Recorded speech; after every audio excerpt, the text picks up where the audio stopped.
Morning. So on Middle East, we are concerned by the regional escalation and humanitarian crisis in Gaza, and of course, protecting civilians remains key, as well as the opening of routes for the aid deliverers.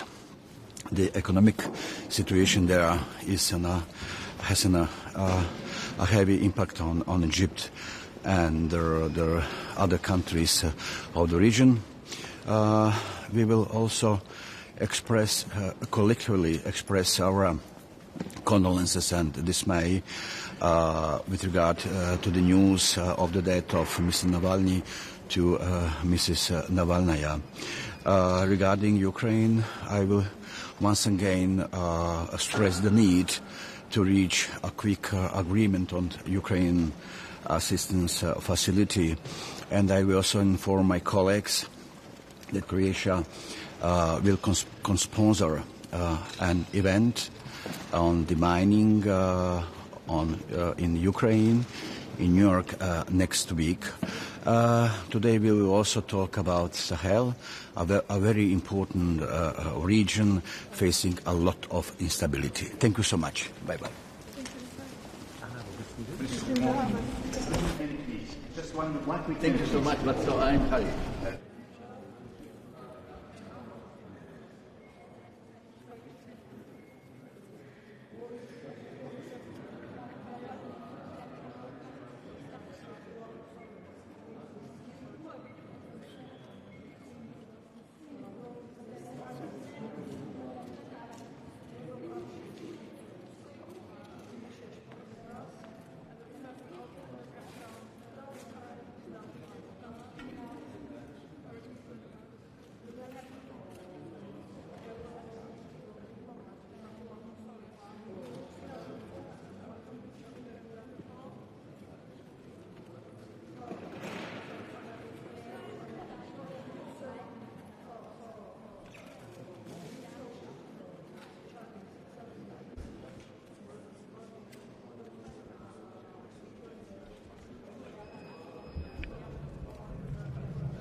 arrivé à...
Komm direkt bei ihr. Guten Morgen. Die sind heute hier für über den Gasparti Sujet zu schwätzen. Einmal ist auch eine Interview mit der Frau vom verstorbenen Oppositionspolitiker Nawalny. Ich habe gesehen, dass das sehr Message haut und hier Adresse. Ich habe den Konst gemerkt, dass wenn Herr Putin an der Ukraine ganz viel Leid provoziert, mir nicht nur in unserem gemeinsamen Land, auch Leute Viktime sind vom Regime. Herr Nawalny hat gekämpft für ein freies Russland, demokratisches Russland, Open Russland. Und am Anfang sein Engagement mit seinem gemeinsamen Leben muss bezahlen. Ich weiß nicht, was genau da geschieht, dass mir absteht fest, dass nicht gut behandelt gehen, dass vergiftet gehen, dass der Beweis ist, dass der Herr Putin nicht nur an der Ukraine viel Leid sucht. Wie muss die EU darauf reagieren? Zum Beispiel der spanische Minister will Erklärungen für Russland fordern. Was meint er, was haut die Message von den Außenministern von Seite von der EU wird sein? Ich meine, das Transparenz ist verständlich wichtig, dass wir wissen, wo von euch du. Dafür soll noch keine Spekulationen machen. Ich warte nur bis Konklusionen da sind. Heute kann schützt seiner Frau und Matlet am Anfang das exemplarische Engagement von ihrem Mann nachstreichen. Mehr kann ich nicht machen. Das ist bald 2 Jahre hier, dass Russland an die Ukraine anmarschiert, dass Krieg nach lange nicht drüber. Die EU diskutiert immer Waffenlieferungen, betont immer wir stehen voll Hand der Ukraine, aber bleibt einfach dran, was Waffenlieferungen angeht, Munitionslieferungen. Wie kann den Lodo ein Schub beilegen? Also wir können als Sitzbauer noch nicht viel ändern. Du weißt ja, dass wir schon einen dicken Teil von unserem Budget, auch der Ukraine direkt Defensebudget auch überweisen. Das hilft ihnen direkt. Für mich ist es ganz kompliziert, dass wir logisch dezidieren, was die anderen sollen machen. Wir produzieren noch nicht. Das heißt, dass auch die Idee war, um die Produktion nicht mis an Lut treiben. Das ist eng von den Fakultäten. Dänisch zum Beispiel, Premierminister hat dezidiert, dass sie hier ganz Waffen rüberschicken, weil so selber, wir brauchen uns nicht, dass in der Ukraine für so einen Moment gebraucht gehen. ich bin froh, wenn wir darüber können diskutieren, für zu gucken, ob man da gemeinsam miteinander fanden, aber ist sie schlecht platziert, als Letzteer für dort so weit gerne zu machen. Ein anderer Krieg steht dann auch immer im Ordre du Jour, den an der Gazastreif. Da gibt es einen Appell von der EU, dass Israel nicht sollte anstatt Rafah anmarschieren, die von allen Ländern außer einem gedroht, wenn ich richtig informiert bin, dem nur steht letzte Stunde Hand. Ja, die sind gut informiert. Tatsächlich, als Land wird blockiert, wird weist aber, dass ein groß Majorität von den Ländern durch haben stehen, dass der Waffenstillstand mal schon etwas für die mächtigsten aber außer der Damasche vor Rafah am Anfang ganz problematisch geht, weil am Anfang die ganze Gaza-Population findet sich da am Süden, wir riskieren erstens eine Humanitärkrise zu kreieren, aber auch eine Katastrophe, wenn sie da anmarschieren, weil da kann ich nicht zibliert irgendwelche Aktionen haben. Das riskiert ganz schlimm Bilder zu gehen. Und ich mich gefälligst den Israeli rekommandieren, das zu machen. Auf der Münchner Sicherheitskonferenz der Weekend hat den israelischen Präsident aber auch betont, dass es wichtig wäre für die Sicherheit für sein Land zu sorgen. Die Menace von der Hamas steht noch mal am Raum, sie für 4 fahren, sie noch einmal Geiseln. Wie kann Ihnen da Israel gleichzeitig, wenn ihr seht, nicht Arafat marschieren, Gefühl gehen, okay, ihr könnt für ihre Sicherheit sorgen? Also soll ihn das nicht, weil der Eislonität, dass man nicht schmärchen. Ich fuhr die letzte Kontakt mit dem israelischen Präsident und noch mit einer israelischen Politiker, wo ihn hin sieht, passt auf, wer der macht. Sie erklären eigentlich tatsächlich, dass der Hamas nach immer ein Gefahr für sie ist. Wir sind also alle getenst, dass sie muss festspringen, dass Hamas kein Gefahr mehr durchstellt. Kann nicht sein, dass ein Land am Anfang muss zittern, all der, was den Hamas kennt, dezidieren oder nicht. Aber gezielt, als nicht Kanner, Frauen, die sterben, und wissen, dass wir noch immer 7% von den Leuten, die gestorben sind, Frauen und Kanner sind, da kann nicht possible Aktionen schwätzen. Den Außenbeauftragten Josep Borrell sagt, wenn er nicht will, dass mehr Leute am Gazastreif sterben, müssen sie abhalten, Israel Waffen zu liefern, wer da etwas bei dir gibt, dann noch schreiben.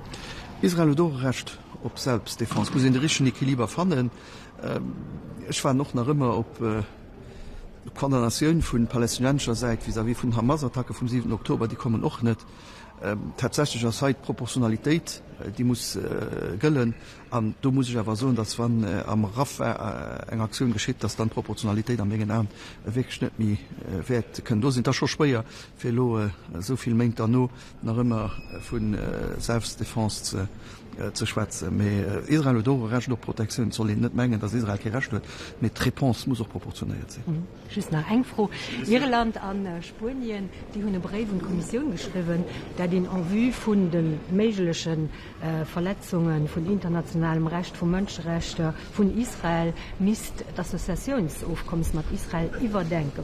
Wie ist die letzte Position dazu? Wir haben noch nicht darüber diskutiert. Ich will für dich mit den Kollegen darüber diskutieren, was das Argument ist, weil ich kann doch nicht mit den Irländern noch nicht mit den Spaniern darüber diskutieren. Wenn ich das diskutiert habe, dann kann ich meine Meinung mehr. Ich habe noch keine Chance mit ihnen. Okay. Voilà, merci. Yes. What initiative you can take if you are calling Israel to don't extend this military operation and you can't stop them and they are not responding?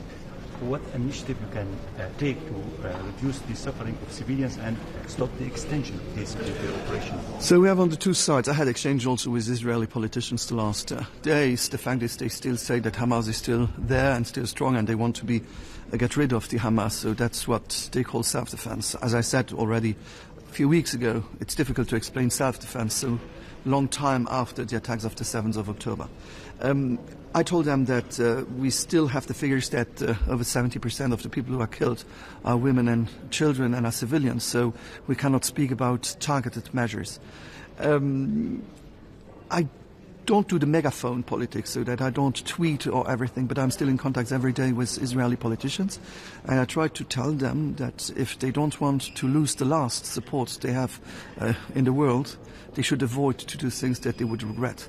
I understand they have pressure from Israeli side. There are still hostages, still families who want that the hostages should be free. But on the other hand, if thousands of people are going to be killed in Gaza, especially now in Rallah, where in fact the whole Gaza population has been put in the thousands, and so all they have to organize that civil populations are able to go back to the north before they do what they would call action, but this would be considered as an attack because people are concentrated there and they are civilians and they have not a lot of defenses. So we still should see how the balanced action could be done. But it's not easy at all. How can we expect to see the EU respond to the death of Alexei Navalny? The first thing, we need to wait to get all the information about the investigations. I don't want to take conclusions now. I don't know what happened. So we need to have a report, independent report. Independent, I insist. Not an Moscow report. We need to discuss about that. Who could be that? But I think it's in the interest of Russia to have transparency on that case if they have no... if they're not involved in it. If they're not involved in it, it's their interest that there is a transparent investigation that comes out that he died on a natural way. If it's not the case, if they refuse, or if an international investigation and an independent investigation comes to the conclusion that he has been killed, then we have to take conclusions. But I have to wait for that. I'm sorry. It's too early. Can I ask you, would you support the Irish-Spanish initiative to have the European Commission review the EU-Israel association agreement in light of what's happening in Gaza? I still hope that in Rafah it won't happen what could happen. So I won't take measures today. It's important to be able to discuss about everything. I'm in permanent contact also with Israeli politicians, and I try to remember them that they may lose the last supports very soon if in Rafah happens what could happen. We should not forget that all the civilians came from the north to the south and they need to be evacuated and to have these corridors. They speak about it, but let's do it. It's in the interest of innocent civilians. Voilà. Bye.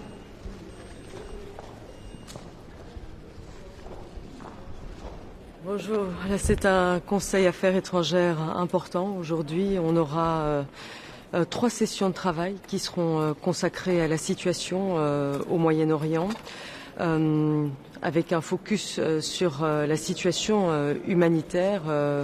Vous le savez, la situation est de plus en plus alarmante. 1,5 million de réfugiés dans le sud de Rafah, de Palestiniens qui manquent de tout, et la menace d'une opération terrestre qui a été encore répétée par le cabinet Netanyahou. Nous ne cessons d'appeler à un cessez-le-feu, à un accès sans entrave à l'aide humanitaire, à la libération des otages. C'est la position de la Belgique et c'est celle que je vais défendre encore aujourd'hui. Nous avons aussi décidé de prendre des sanctions contre les colons violents. Vous savez sans doute que depuis un certain temps, déjà même avant le 7 octobre, il y a une recrudescence de la violence en Cisjordanie. Nous allons d'ailleurs contribuer demain à la Cour internationale de justice au niveau juridique pour voir les conséquences juridiques de cette occupation territoriale, mais il y a aussi la recrudescence de violences commises par des colons en Cisjordanie, et nous avons donc décidé de prendre des sanctions. Plusieurs pays de l'Union européenne sont prêts à nous suivre et nous allons voir à 27 si nous pouvons avancer ensemble. Je pense que dans ce conflit, comme dans les autres d'ailleurs, il est primordial que nous puissions défendre l'état de droit ensemble, que nous soyons unis et que nous parlions d'une même voix. Enfin, ce 19 février nous rapproche un peu plus d'un triste anniversaire. Cela fait bientôt 2 ans que la Russie attaque l'Ukraine, tente de soumettre, d'envahir ce pays avide de démocratie, de liberté, tout comme l'était le plus farouche opposant de Poutine, Alexei Navalny, qui est mort ce week-end. Là aussi, il faut que nous prenions conscience de ce qui est en jeu aujourd'hui. Si l'Ukraine est envahie, si la Russie parvient à s'étendre, c'est une dictature qui va s'étendre et se rapprocher encore un peu plus de l'Union européenne. Donc il est essentiel que là aussi, nous soyons unis, que nous développions ensemble une capacité de défense, que nous développions aussi une armée non seulement pour défendre notre territoire, mais aussi nos valeurs. Et c'est pour ça aussi que nous allons recevoir la veuve d'Alexei Navalny, Yulia Navalnya, pour lui témoigner notre soutien.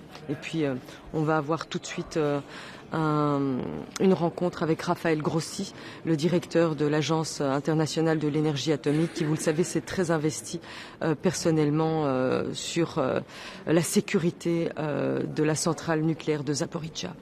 Madam Prime Minister, Israel is preparing to invade Rafah by Ramadan the latest. Any European plan to avoid this crisis?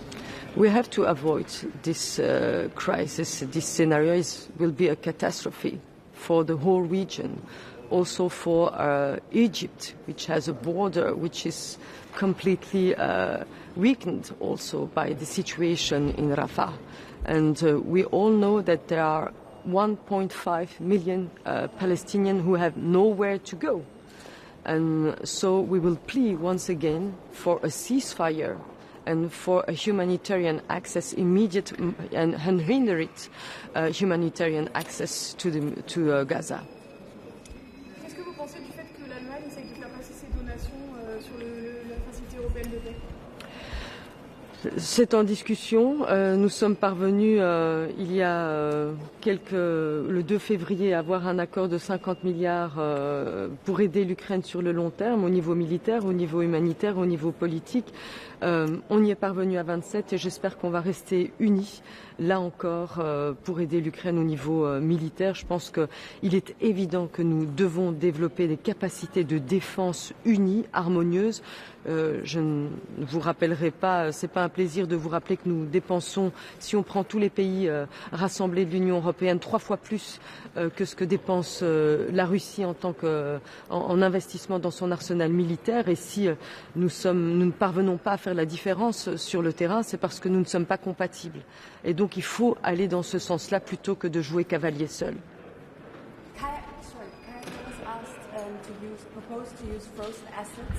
Russian frozen assets. What is your take on this?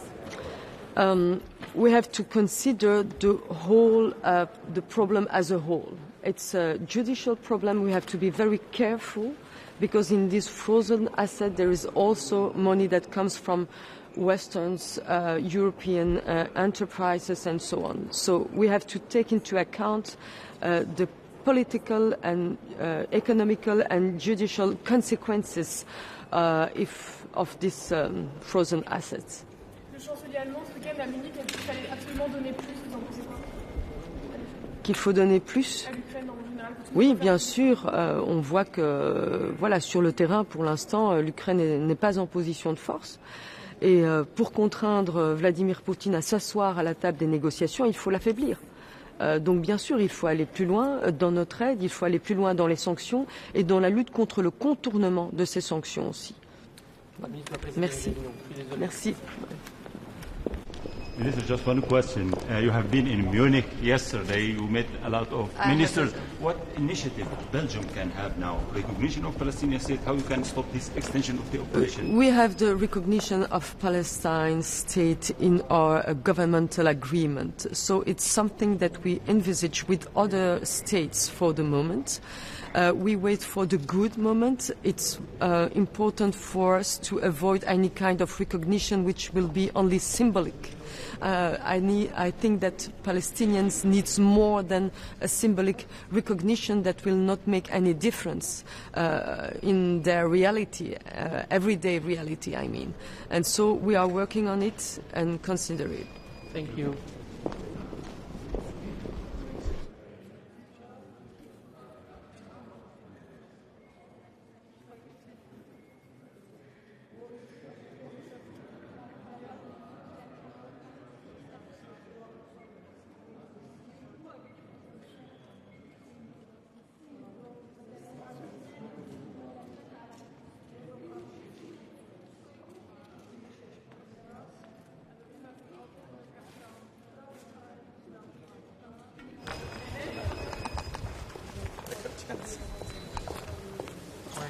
Oh, there you are. Thanks, first, yeah. First of all, could I say it's a very heavy programme today in respect of this Foreign Affairs Council and a very important meeting. First of all, we will hear from Yulia Navalny in respect of the death of her late husband, Alexei, and I think her presence here is significant because what has happened reminds us all of the repressive and oppressive nature of the regime in the Russian Federation and of how President Putin has ruthlessly put down any opposition and suppressed any dissent, freedom of speech, freedom of the right to gather.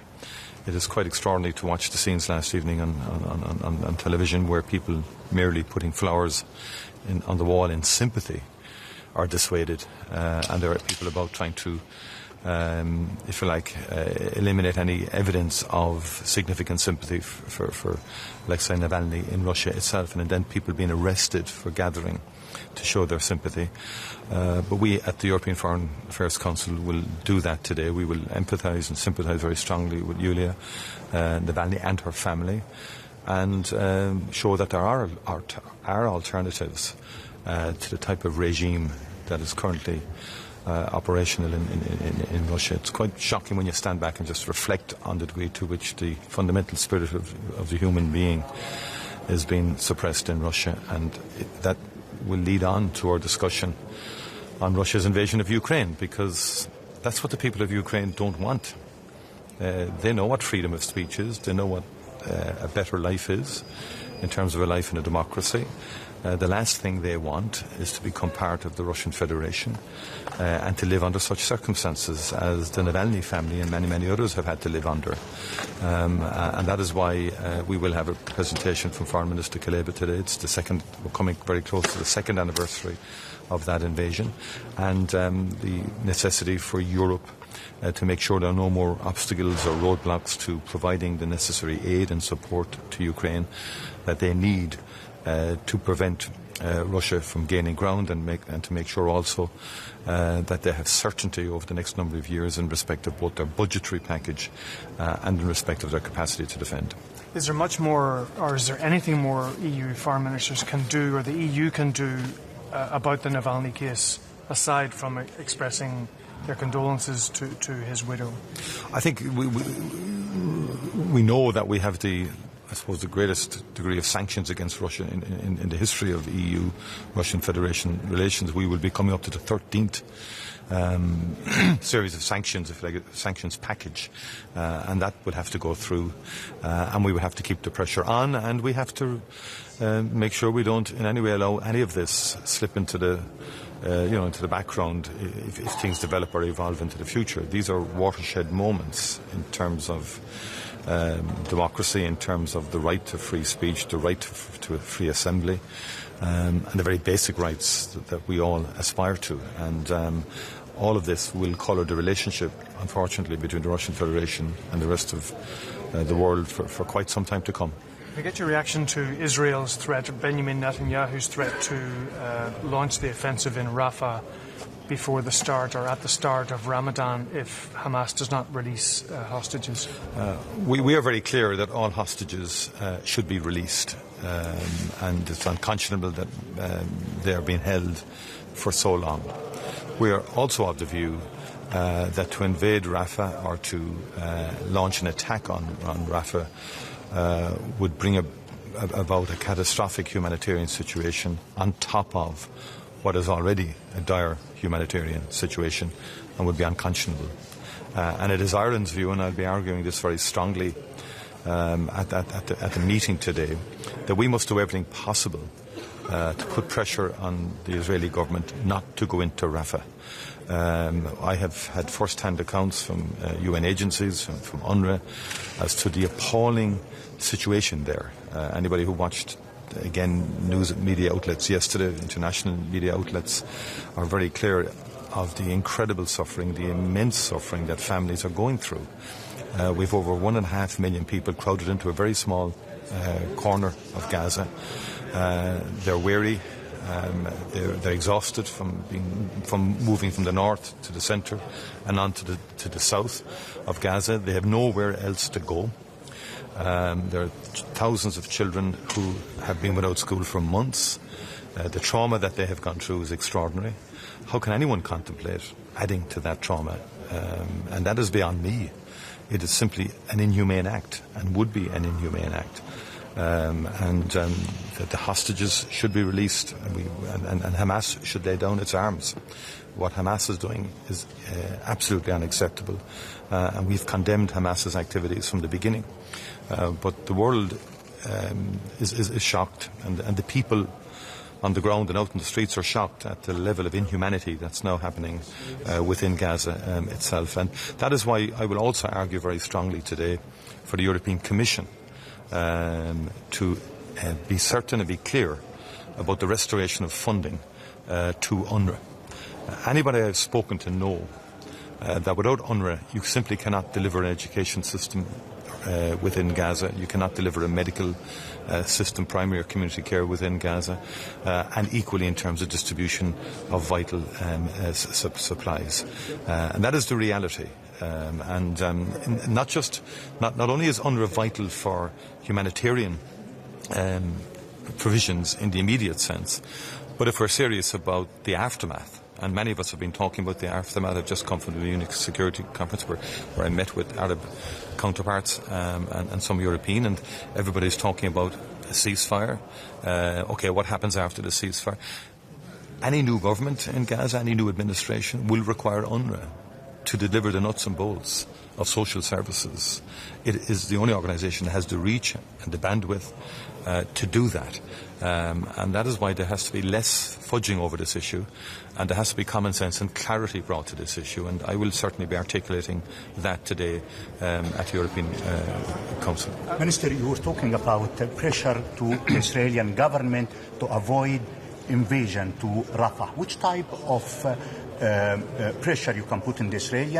Are you willing to put also some sanction in the settlement in some part in close to Jordan? Yes, I mean, first of all, there's a moral pressure to articulate the absolute dire situation that currently is the case in Gaza. That's the first thing. Secondly, Ireland favours sanctions on violent settlers in the West Bank. We regret that unity and unanimity is still hasn't occurred within the Foreign Affairs Council to date, but I believe one or two countries are holding out on that. I would hope we could get unanimity on that question, because what has been happening in the West Bank has been very provocative and has undermined the prospects of a two-state solution, which everybody at the Council agrees on. So we are prepared to do it, and if we don't get unanimity, then we are prepared to do it ourselves as a country. Ireland is, and I know others are contemplating that as well. The further point you made was the pressure in Netanyahu to avoid invasion. Yeah, I mean, as I said, we'll do that we'll articulate that position strongly. I think the sanctions on West Bank settlers, but also Ireland, along with Spain, have written to the Commission asking the Commission to review whether or not Israel is in full compliance with the stabilisation agreement, and particularly the human rights provisions in that EU-Israel agreement. I'll be making those points again today and asking the Commission to proceed with such a review. So we're very clear from a humanitarian point of view. An attack on Rafah I think would be absolutely catastrophic, and that's all everybody on the ground from an international agency point of view are very clear on that. Minister, how are you going to win other member states over on the question of the EU-Israel Association Agreement? Because clearly there will be pushback from a number of member states. What kind of argument are you going to make? I think your point is valid. It will be very challenging, and some will not agree with the Irish and the Spanish position. But that said, it's important that we raise it in the first instance, because these agreements are carefully negotiated. The clauses are not put in for no reason, and we have to be clear that they matter, and the content of agreements matter, and that they're fulfilled, and that is our position, and we will work on that and on a number of other tracks. What is to sort of pursue a humanitarian approach here. What is clear since the beginning of this war, the opinions have evolved, and without question, it seems to me the vast majority of the Foreign Affairs Council want an end to this horrible war and to violence. That's very clear to me. They also, of course, want Hamas to lay down its arms, and we all want hostages released. Absolutely, it's shocking that hostages have been held in dark circumstances as well. That is a war crime in itself, so we will work towards a cessation of this war. And I know from my Arab colleagues that significant work has been underway in terms of the preparation of an Arab peace initiative, which takes on board the totality of the situation within the Middle East. And also there's been a parallel process in place in terms of getting that ceasefire and getting the hostages released. I only hope the latter can gain momentum and be successful for the sake of the ordinary people of Gaza who are living hell on earth at the moment. Thank you very much indeed. Just one question. Thank you.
Even though I'm walking in today into the regular council, I don't think that it should be one.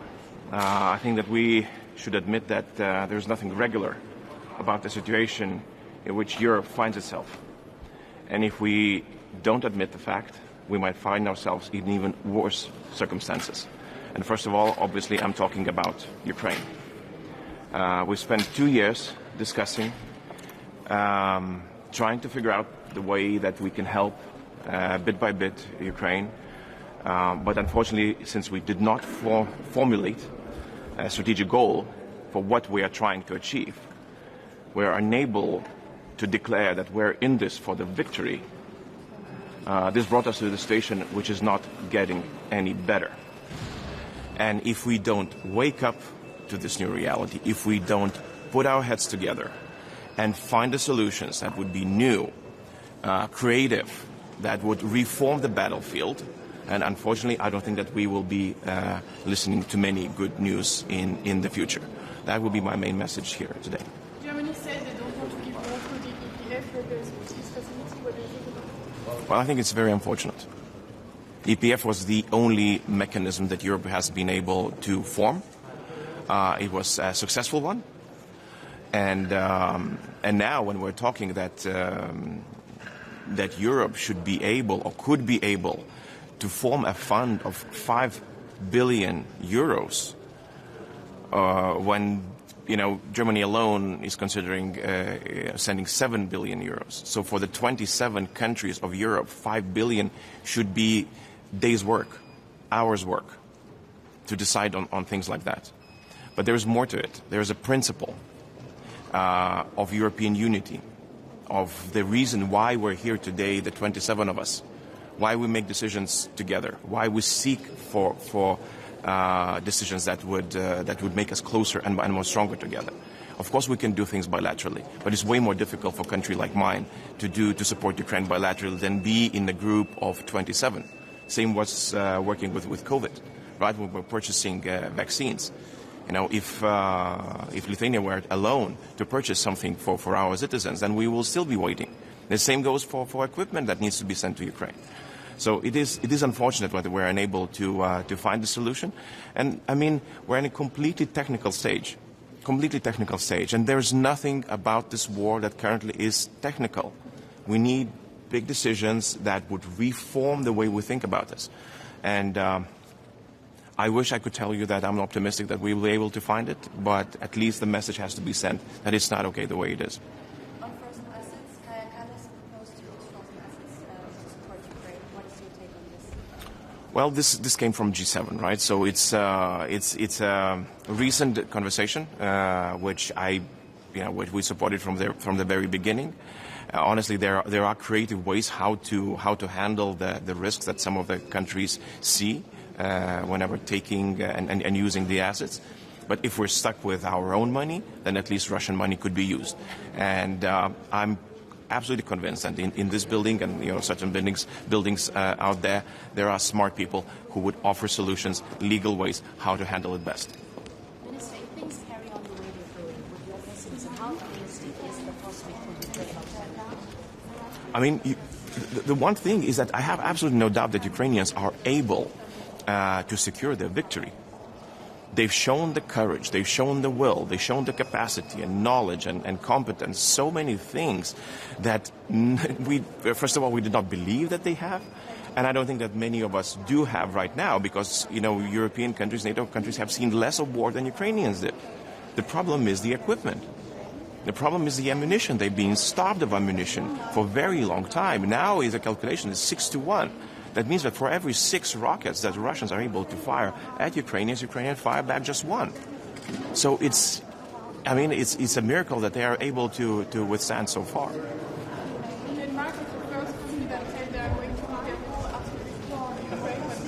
This is the leadership that Europe needs. Well, it's self-evident, obviously. I mean, this is the change in the strategy, right? So we're not holding back, right? We're going all in. Russians are. They are going all in to destroy Ukraine, and who knows what else. And countries that are closest to Russia, they do understand that this is what needs to happen. right? We cannot have half measures. We cannot be foot dragging in this. And this is the understanding in most of the Nordic and Baltics. This is the understanding in the most of Eastern flank. Those who are under direct threat themselves, right? If Ukraine falls, everybody is very clear to understand. We will be next. Putin has no intention to stop. He won't be able to stop. And those who are hoping that, Minsk 3 or something like that could be, again, a solution, it's naivete, and it's a very polite word that I'm using. Minister, how would you like the EU to respond to the date of Alexei Navalny? Well, we'll have a chance today to listen to Alexei's wife. I'm very glad that we were offered this opportunity. At the very least, we should be talking about sanctions, first of all. We did that in the past.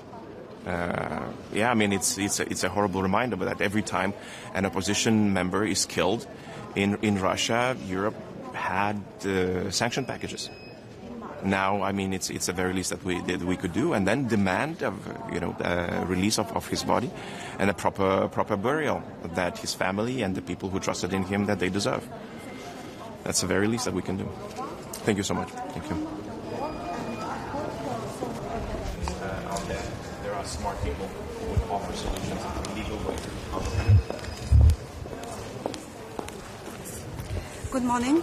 3 points on today's agenda: the Russians' aggression against Ukraine, the crisis in the Middle East, and the situation in Sahel. Today, discussions on Russian aggression against Ukraine takes place at a significant moment. 10 years since Russia occupied Crimea, 2 years since the brutal aggression against Ukraine, and less than 1 month until the presidential elections in Russia. On the Alexei Navalny death, there is no doubt about the Putin's regime responsibility. It will remain a symbol for the fight for democracy, dignity, human rights and freedom. It is a loss for all the Russians who fight for freedom and democracy.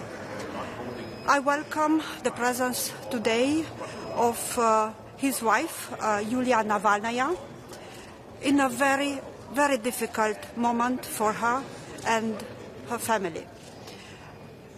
It is very important to continue our support, our multidimensional support for Ukraine, our firm commitment in supporting Ukraine. Our unity should be highlighted, especially now when we commemorate 2 years since the brutal aggression of Russia against Ukraine. I will call for reaching an agreement on the European Peace Facility and the creation of the Assistance Fund for Ukraine. It is also important to continue to keep the pressure on Russia and to swiftly adopt the 13th package of sanctions and to start our work for a next package on sanctions. It is also important to continue our work with Ukraine and the Republic of Moldova on the enlargement process, and I'm looking forward to the European Commission progress report in March. On the second package of sanctions, under the regime countering the destabilization of Republic of Moldova, I welcome the work and I hope for adoption of this regime this week. I also want to underline how important it is for all of us, again, to continue our support for Ukraine. On the crisis in the Middle East, I will express our concerns over the very dire humanitarian situation in Gaza.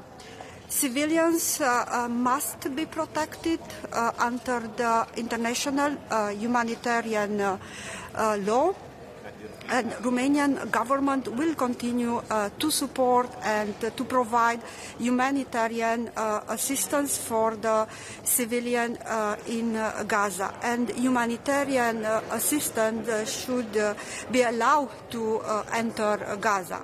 At the same time, it is very important, and I will call for the immediate release of all hostages. We have to continue our work together with our partners, US, UK, and the partners in the region to resume the Middle East peace process based on two-state solutions. I also welcome the launch today of the EU operation in Red Sea. On the situation in Sahel, we will discuss the EU engagement and in the region and its adaptation to the new reality on the ground. Thank you. Minister, just about the Middle East, yes. You talk about your word about the civilian in Gaza. Meanwhile, the Israeli government is preparing to invade Rafah. Is there any plan to avoid this invasion? We will discuss this issue with the ministers today. Thank you. I also want to Sveiki. how important is for all of us. Taip, tai ministrė, kodėl jums yra svarbu susitikti ir apskritai visiems ministrams susitikti su Navalnaja? Aš manau, kad yra Europos ministrų susitikimas yra gera proga išgirsti ponę Navalnąją, išgirsti, kaip jinai mato situaciją, kaip jinai vertina, kokie jos planai toliau, kokie organizacijos planai. Kad ir kaip vertintume Aleksejų Navalnį, daug kas sieja jį su kitokios Rusijos ateitim. Ir man įdomiausia yra turbūt, ar jinai imsis nešti jo vėliavą toliau. Jūsų žiniomis ir Europos Sąjunga ruošia kažkokį atsaką į Navalno? Kas negirdėjau. Koks turėtų būti atsakas? Mažiausiai sankcijos. Anksčiau, kaip minėjau, yra jau liūdna tradicija tapę, kad kiekvieną kartą, kai yra nužudomas opozicijos atstovas ar lyderis ar žurnalistas Rusijoje, Europos Sąjunga sugebėdavo susitelkti ir pasiūlyti naują sankcijų paketą. Ar tai bent mažiausiai tiem žmonėm, kurie prisidėjo prie mirties. Aleksejus Navalnis yra pats autorius labai daugelio pavardžių, kurios buvo teiktos Europos Sąjungai sankcionuoti dėl to, kad turėjo geriausią informaciją apie tai, kas yra kas Rusijoje, kurie oligarchai remia režimą. Toliau manau, kad tai būtų garbinga Europos Sąjungai tęsti tą liūdną tradiciją, bent jau neatsitraukti atgal, dėl to, kad tai būtų irgi tam tikras ženklas, kad nebegebame net ir to. Tikiuosi, kad taip neatsitiks. Sankcijos dabar svarstomos, tiesa, ne tame kontekste, 13 paketas, kaip jį jūs matot? Be didelio optimizmo.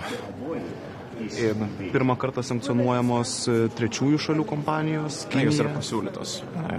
Pažiūrėsim, kol kas turime aiškus veto būtent tom kompanijom. Ar pavyks priimti paketą iki karo metinių? Paketą priimti pavyks. Klausimas tai kokį. Ar stip. Dėl to mano žinia šiandien Europai yra ko gero mažiau optimistiška negu įprastai būdavo. Aš manau, kad mes dar galim padaryti, bet visa techninė diskusija, kurioje mes dabar dalyvavome, yra niekaip adekvačiai neprilyginta tai situacija, kuri yra fronte.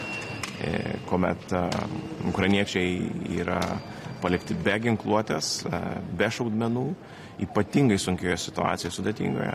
Mes kalbame tai, kad dar mes sugebėsime keletą šimtų žmonių įtraukti dar į papildomą sankcijų paketą. Tai svarbu, aš to neneigiu, bet tai netitinka realio.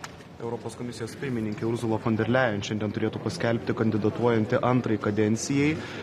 Jūsų nuomonė, tai tinkamas kandidatas tokiu sudėtingu laikotarpiu vadovauti komisijai? Tai stipriausias kandidatas, kokį Europos šiandien turi. Dar apie vieną kandidatą. NATO taip pat svarstoma apie naują lyderį. Ar Rūtė atitinka Lietuvos įsivaizdavimus dėl NATO generalinio sekretoriaus? Aš suprantu, kodėl jis gali patikti daugeliui valstybių, kaip itin geras darybininkas ir įrodęs praeitie, kad geba sutelkti skirtingas pozicijas. Ir jokios tikrai asmeninės priešpriešos nėra. Ko gero, svarbiausias dalykas, kad būtų atsakyti kai kurie labai reikšmingi klausimai, kaip kandidatas šiandien mato rytų flango gynybą. Dėl to, kad taip jau gali atsitikti, nėra atmestina, kad būtent šiam kandidatui, jeigu jis taptų generaliniu sekretoriumi, tektų būtent ir ginti rytų flangą, arba bent jau padaryti taip, kad rytų flangas ir visas NATO tikrai būtų atgrasytas nuo atakos. Tai laukia labai neramus laikai, ir tai tikrai nėra eiliniai rinkimai, tą puikiai visi suprantame. Dėl to ir politikos pristatymas irgi taip pat turėtų būti neeilinis. Tikiu, kad tam išgirsime. Ačiū Jums. 3 years for the war, Minister. Two, and we are approaching the... I mean, what gives this impression that the EU is still relaxed, that there is not that much urgency? What gives this impression that this risk of the war is contained? The risk of war is not contained, and that is clear because Russians are continuing, and we're continuing debating. I said that the main problem was from the very onset of the war is that here in the West we were not able to formulate a goal of what we want to achieve. In the 1990s, when Kuwait was attacked, there was a very clear formula of what the Allies wanted to achieve with Kuwait: get rid of invading forces, restore justice, restore the country, right? And it was achieved to the best of the ability of Allies. That was a very strategic goal. Now, unfortunately, we don't have that. So it's very, when you don't have a destination, so how do you know when you get there? And this is why we're stumbling. This is why we're wandering around.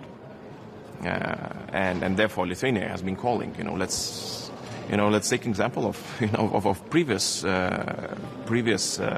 attempts, previous alliances, when we stood for those who are oppressed, when we stood for those who are attacked, and we defended them. We helped them to defend. Different means, maybe different instrument, but we did that in the past. We could still do that right now. And then it would be clear that we are winning, that Ukraine is winning, and that Russia is contained, and that maybe, hopefully, Russia will not attack anybody else. This is the main goal. How the EU can take this credibility to ask this strong stance? Why can't take also the same measures concerning Gaza, for instance? Well, it is very difficult to agree among the 27. That is the problem when we talk about Ukraine. It's very similar when we talk about Israel and Gaza. We're just not in agreement. Thank you so much.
Ronnie, how are you?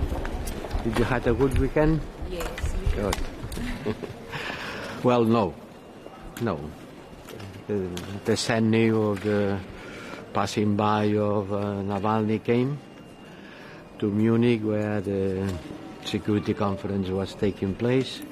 Today we will have here with us his wife, Yulia Navalnaya, who will send a message, a political message, about how to support the opposition, the political opposition inside Russia against Putin's regime. You see, during this weekend, many people have been demonstrating in the streets of Russia, St. Petersburg and Moscow, in spite of repression. Many of them have been detained and condemned. We have to send a message of support to the Russian opposition, and at the same time, we will continue watching how the war is. It's about 2 years that Putin launched this war against Ukraine, and it doesn't look being ready to stop it, by the contrary. So in both fronts, in the political one and in the military one, you have to continue our support to Ukraine and to the Russian people who want to be living in freedom, and to pay an homage to Navalny. And in order to honor his memory, we propose the ministers to rename our human rights sanctions regime with his name and call it the Navalny Human Rights Sanctions Regime, in order for his name to be forever written on the work of the European Union on defending human rights. Talking about human rights, we will discuss about the situation in the Middle East. I issued a statement this weekend. Unhappily, it was not a unanimous statement. I had to do it on my own, representing the great majority of the member states, but not all of them, asking Israel not to launch military offensive in Rafah. We will have also the United Nations coordinator for humanitarian assistance in the Middle East, Sigrid, who will debrief the ministers about her work. And in the meantime, well, nothing new, but only the same bad news. 1.7 people, 1.7 million people are being pushed against the Egyptian border. And by the time being, the military operation has not reached a high, but everybody is afraid that this will happen in the next days. The only solution is to free the hostages and a permanent ceasefire that could allow to look for a political solution. These will be the two main issues today in our agenda, Sigrid and Yulia Navalnaya will be present both physically in the Council. What kind of persons could be sanctioned because of the event? Yes, member states will propose sanctions, for sure, against the responsible. Well, the great responsible is Putin himself. But we can go down to the institutional structure of the penitentiary system in Russia. But don't forget who is the real responsible for the Navalny's death. Mr. Borrell, do you consider an unilateral recognition of Palestine? Sorry? Do you consider to recognize Palestine as a state? Well, you should know that the European Union doesn't recognize. It's not in its capacity to recognize or not to recognize. It's member states who have this capacity. Some have already done, others may do it, but it's about the member states. This is not the European Union decision.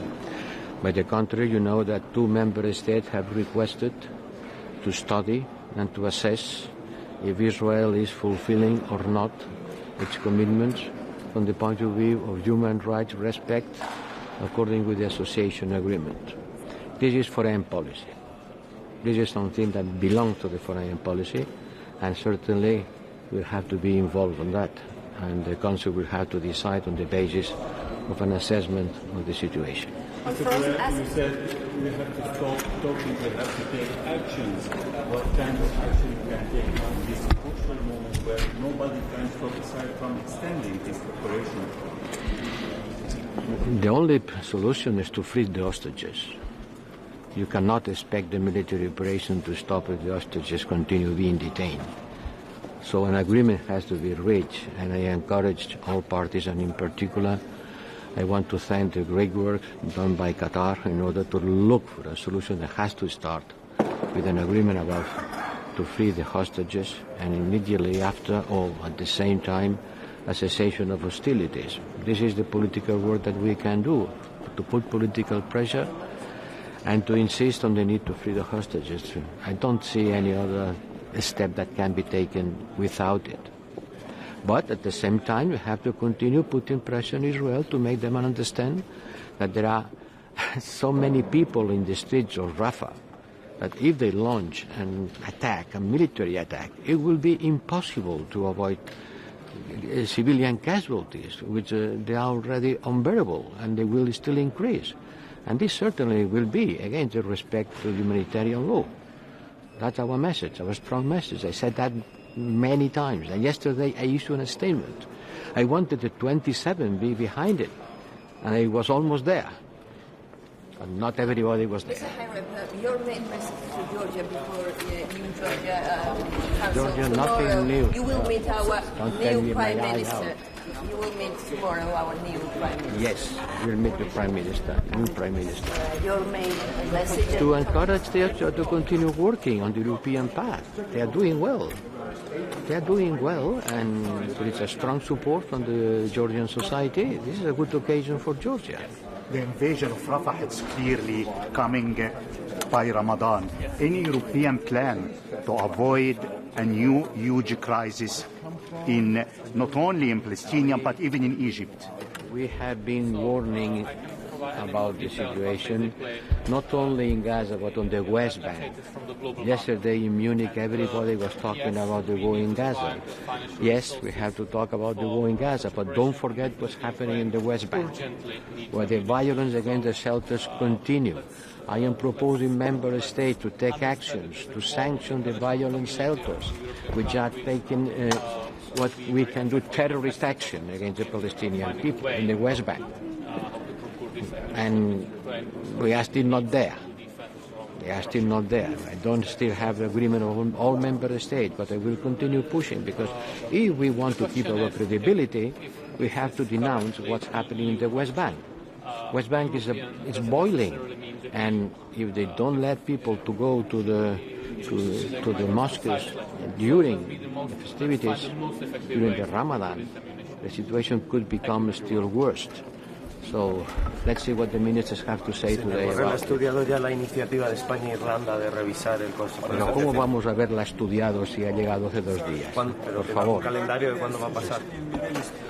I am answering this question. Can you wait a little bit, please? ¿Algún calendario de cuándo se puede Bueno, tomar primero decisiones? tenemos que ver el procedimiento a seguir. Está claro que el respeto a los derechos humanos dentro de un acuerdo de asociación es algo que es parte de la política exterior. Y por lo tanto le va a corresponder al alto representante dirigir el análisis de en qué medida Israel está cumpliendo con sus obligaciones de acuerdo con el acuerdo de asociación. Esto no es una cosa que se pueda hacer de la noche a la mañana, pero 2 Estados miembros lo han pedido y habrá que estudiar su petición y el Consejo tendrá que estudiarlo políticamente. ¿Pero cree que se podría llegar a una votación? No lo sé, claro, que no lo sé. ¿Cómo voy a saberlo? Tendré que estudiarlo primero, ¿no?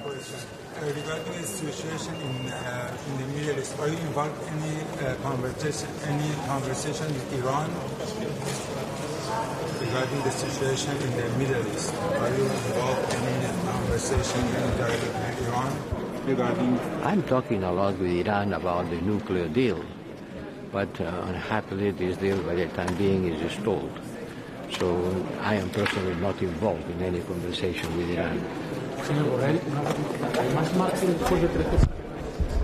¿Funcionar más a la Rusia de Vladimir Putin después de lo que ha pasado? Siempre hay margen y siempre hay gente que merece ser sancionada. En el caso de Navalny estamos ante una situación distinta de las personas que han sido sancionadas por su contribución al esfuerzo de guerra de Rusia. Pero los ministros lo van a decidir. Lo importante es lanzar un mensaje de apoyo a la posición política en Rusia. Mucha gente ha sido detenida este fin de semana en Rusia al participar en demostraciones de protesta por la muerte de Navalny. Y su viuda estará aquí también con nosotros hoy. Vamos a cambiar el nombre de nuestro sistema de sanciones en defensa de los derechos humanos. Le vamos a llamar en su nombre y en su memoria. Y vamos a ver de qué manera la Unión Europea puede apoyar a los ciudadanos rusos que quieren vivir en un país en libertad.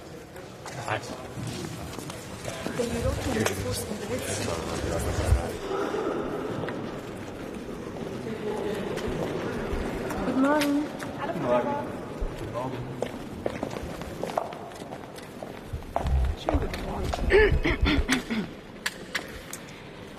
Schönen guten Morgen.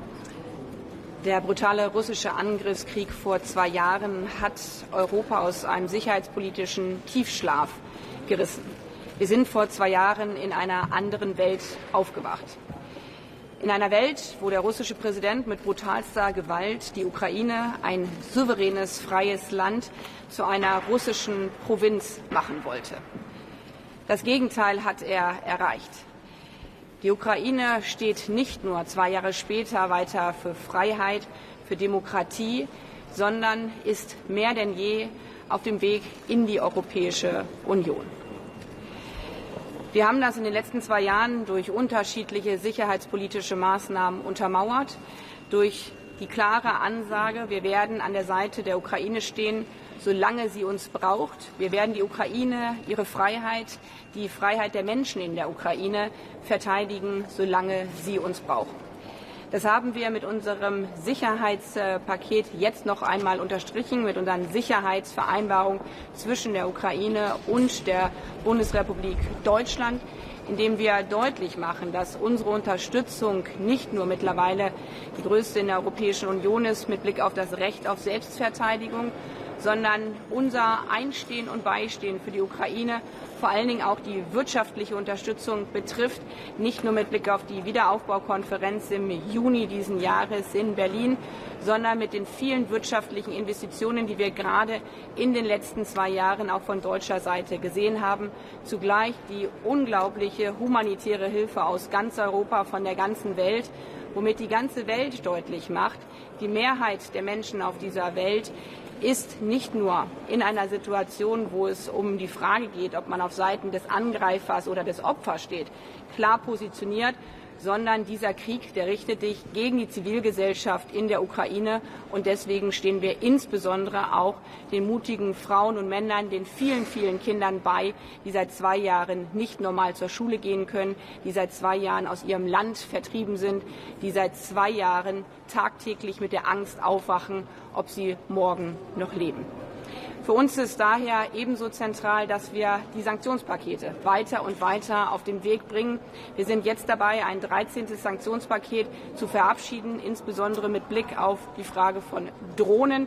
Wir sind hier auf den letzten Metern und werden das hoffentlich bald dann zu einer Vollendung bringen.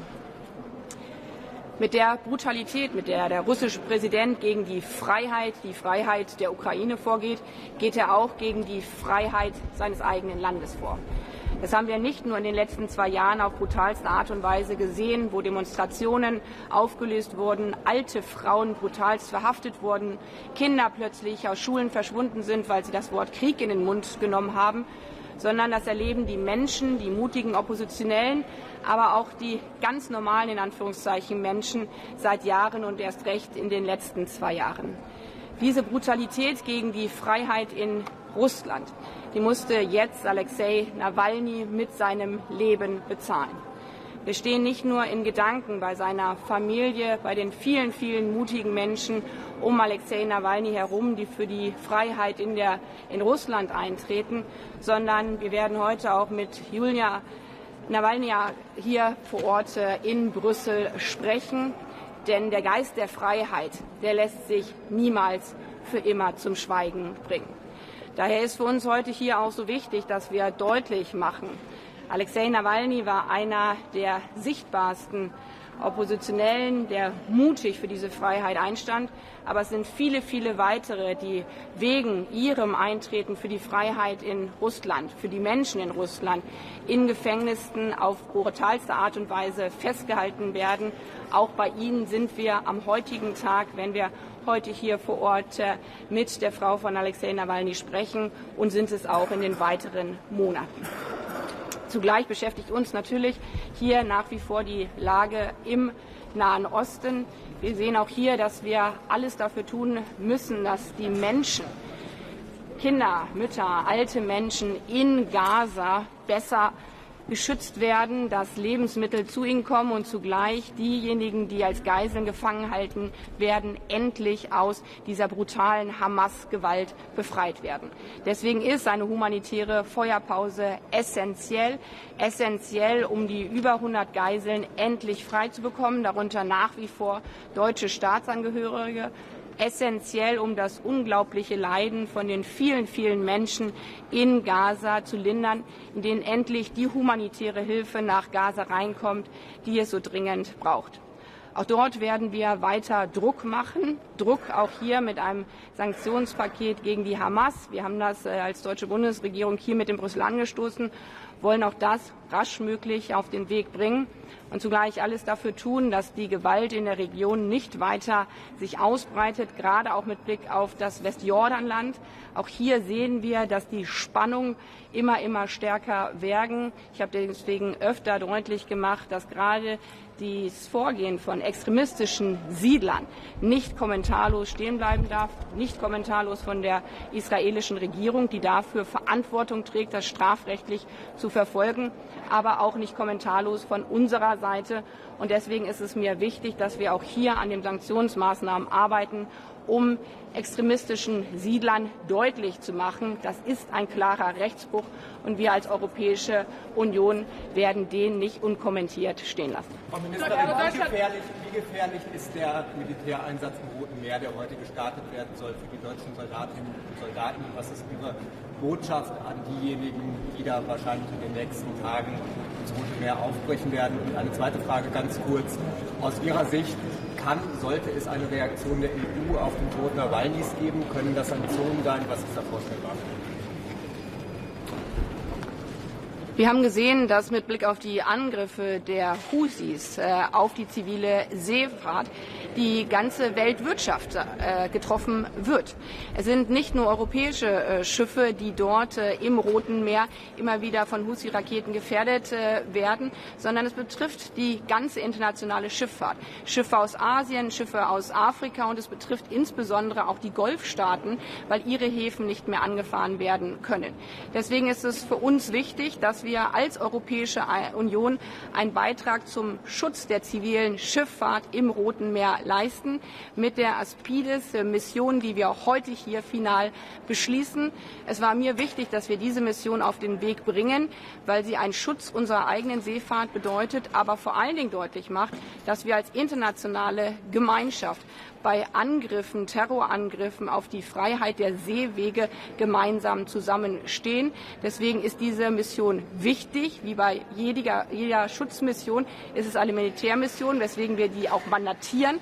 Das heißt, natürlich ist es so, dass man sich das wohl überlegt, aber sie ist zum Schutz der internationalen Schifffahrt und deswegen ein wichtiger Beitrag. Und es ist gut, dass wir auch mit einem deutschen Schiff, der Fregatte Hessen, daran beteiligt sind und diese dann in den nächsten Tagen mit auslaufen wird in der Aspides-EU-Mission. Mit Blick auf die zweite Frage. Danke für die Frage, weil, wie ich gerade deutlich gemacht habe, ist der russische brutale Angriffskrieg gegen die Ukraine eben nicht nur ein Krieg gegen die Ukraine, sondern gegen die Freiheit an sich, gegen die Freiheit auf der Welt, gegen die Freiheit in Europa, aber auch gegen die Freiheit in Russland.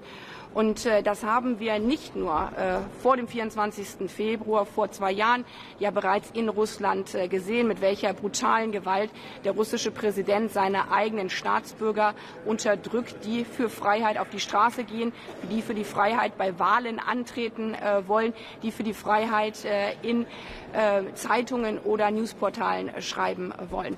Daher haben wir als Europäische Union in den letzten 2 Jahren auch unter dem Menschenrechtssanktionssystem bereits Sanktionen auf den Weg gebracht bei massiver Verletzung der Menschenrechte in Russland durch den russischen Präsidenten, auch mit Blick auf die willkürlichen Inhaftierungen, die es bereits gegeben hat. Und im Lichte dieses Sanktionssystems wird auch der Tod von Alexei Nawalny uns natürlich nicht nur weiter beschäftigen, sondern werden wir entsprechend weitere Sanktionsmaßnahmen dann entsprechend auf den Weg bringen. Frau Baerbock, die USA haben am Wochenende Druck gemacht, die eingefrorenen russischen Gelder an die Ukraine zu geben. Was ist da die einheitliche Haltung der Bundesregierung? Dass wir hier als Europäische Union mit Blick auf die eingefrorenen Gelder, das russische Vermögen deutlich gemacht haben, dass mit Blick auf die Windfall Profits diese auch im Sinne der Ukraine genutzt werden sollten, dass wir dafür vorbereitende Maßnahmen treffen wollen, dass das alles aber natürlich im Rahmen unseres europäischen und des internationalen Rechtes passiert, denn wir verteidigen mit unserer Unterstützung der Ukraine, wir verteidigen mit unseren Sanktionspaketen gegen das russische Regime das internationale Recht. Und deswegen sind auch solche Fragen wichtig, dass sie klar im Rahmen des internationalen Rechts stattfinden. Und deswegen ist der Weg, den wir Europäer hier gemeinsam vorbereiten, aus unserer Sicht der richtige Weg. Zugleich, das ist mir extrem wichtig, arbeiten wir intensiv am Wiederaufbau. Deswegen ist die Frage von Economic Recovery, Wiederaufbau in unseren Sicherheitsvereinbarungen zwischen Deutschland und der Ukraine so wichtig. Deswegen haben wir diese große Wiederaufbaukonferenz im Juni. Wir geben große Teile unserer finanziellen Unterstützung gerade für die Frage, dass auch deutsche Unternehmen, europäische Unternehmen in der Ukraine investieren, zum Teil auch mit staatlichen Garantien. Dafür werbe ich in ganz Europa, dass das auch andere Länder mit unterstützen, weil wir zum Beispiel im Hafen von Odessa gesehen haben, wie wichtig es ist, dass wir deutschen Unternehmen deutlich machen, wir wollen nicht nur, dass ihr in der Ukraine investiert, sondern wir unterstützen das auch mit unseren Garantien, weil der russische Präsident ja seinen Krieg nicht nur militärisch führt, sondern er führt ihn auch gezielt darauf ausgerichtet, dass die Wirtschaft in der Ukraine zusammenbricht. Und auch deswegen müssen wir diesbezüglich gemeinsam zusammenstehen, aber so, dass wir immer wieder deutlich machen, das ist im Rahmen unseres europäischen Rechts. Aber wie schaut es aus? Kaja Kallas hat zum Beispiel vorgeschlagen, auch wirklich die ganzen Assets zu konfiszieren. Was sagen Sie dazu? Ich habe bereits deutlich gemacht, wie meine Rechtsauffassung hier ist. Es ist auch bei anderen Fragen, die wir intensiv diskutiert haben, zum Beispiel bei der Frage War of Aggression, wie man das zur Anklage bringen kann. Der Teufel liegt wie immer im Detail. Und für mich persönlich ist es so wichtig. Wir haben ja eine Situation, wo weltweit immer wieder auch die Frage von Doppelstandards gestellt wird, von Glaubwürdigkeit gestellt wird. Deswegen ist es für mich so wichtig, dass selbst gut gemeinte Initiativen so durchdacht sind, dass sie immer wieder deutlich machen, unser Handlungsrahmen ist das internationale Recht, ist unser europäisches Rechtssystem, und in dem muss man dann schwierige Fragen klären, und deswegen habe ich mich so geäußert, wie ich mich geäußert habe, auch zu der Frage Frozen Assets. Last question, I would say. Minister, do you think that you'll be able to convince Germany and Israel's other allies to convince the Israelis not to go ahead with that operation in Rafah? I just came back from Israel. I've been 5 times in the region, not only in Israel, in the West Bank, in Jordan, in the Gulf countries, to make very clear. For us, it is of the highest importance that we come to peace in the Middle East. And this means we need a humanitarian ceasefire. We need the release of the hostages. We need Hamas to lay down its weapon. And we need the compliance of international humanitarian law by the reactions from Israel after the 7th of October and their right of self-defense. And this message has been, from my side, crystal clear, also when I've been now in Israel, that with regard to Rafah, we see, and I underlined that also at the Munich Security Conference to many Arab friends and partners, we see that obviously Hamas is still operating heavily from certain sides. This is why the most important thing would be that Hamas would lay down its weapons. In a situation where this is not the case yet, I made very clear that Israel has the right of self-defense but has to comply with international humanitarian law. And in a situation where over 1 million people went down to the south of Gaza because the IDF told them so, they cannot just disappear in the sky, and therefore it needs protection for those people. It needs humanitarian protection.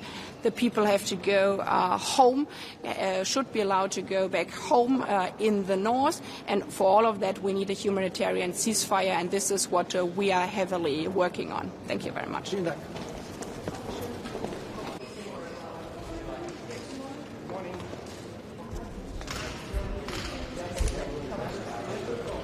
So, good morning.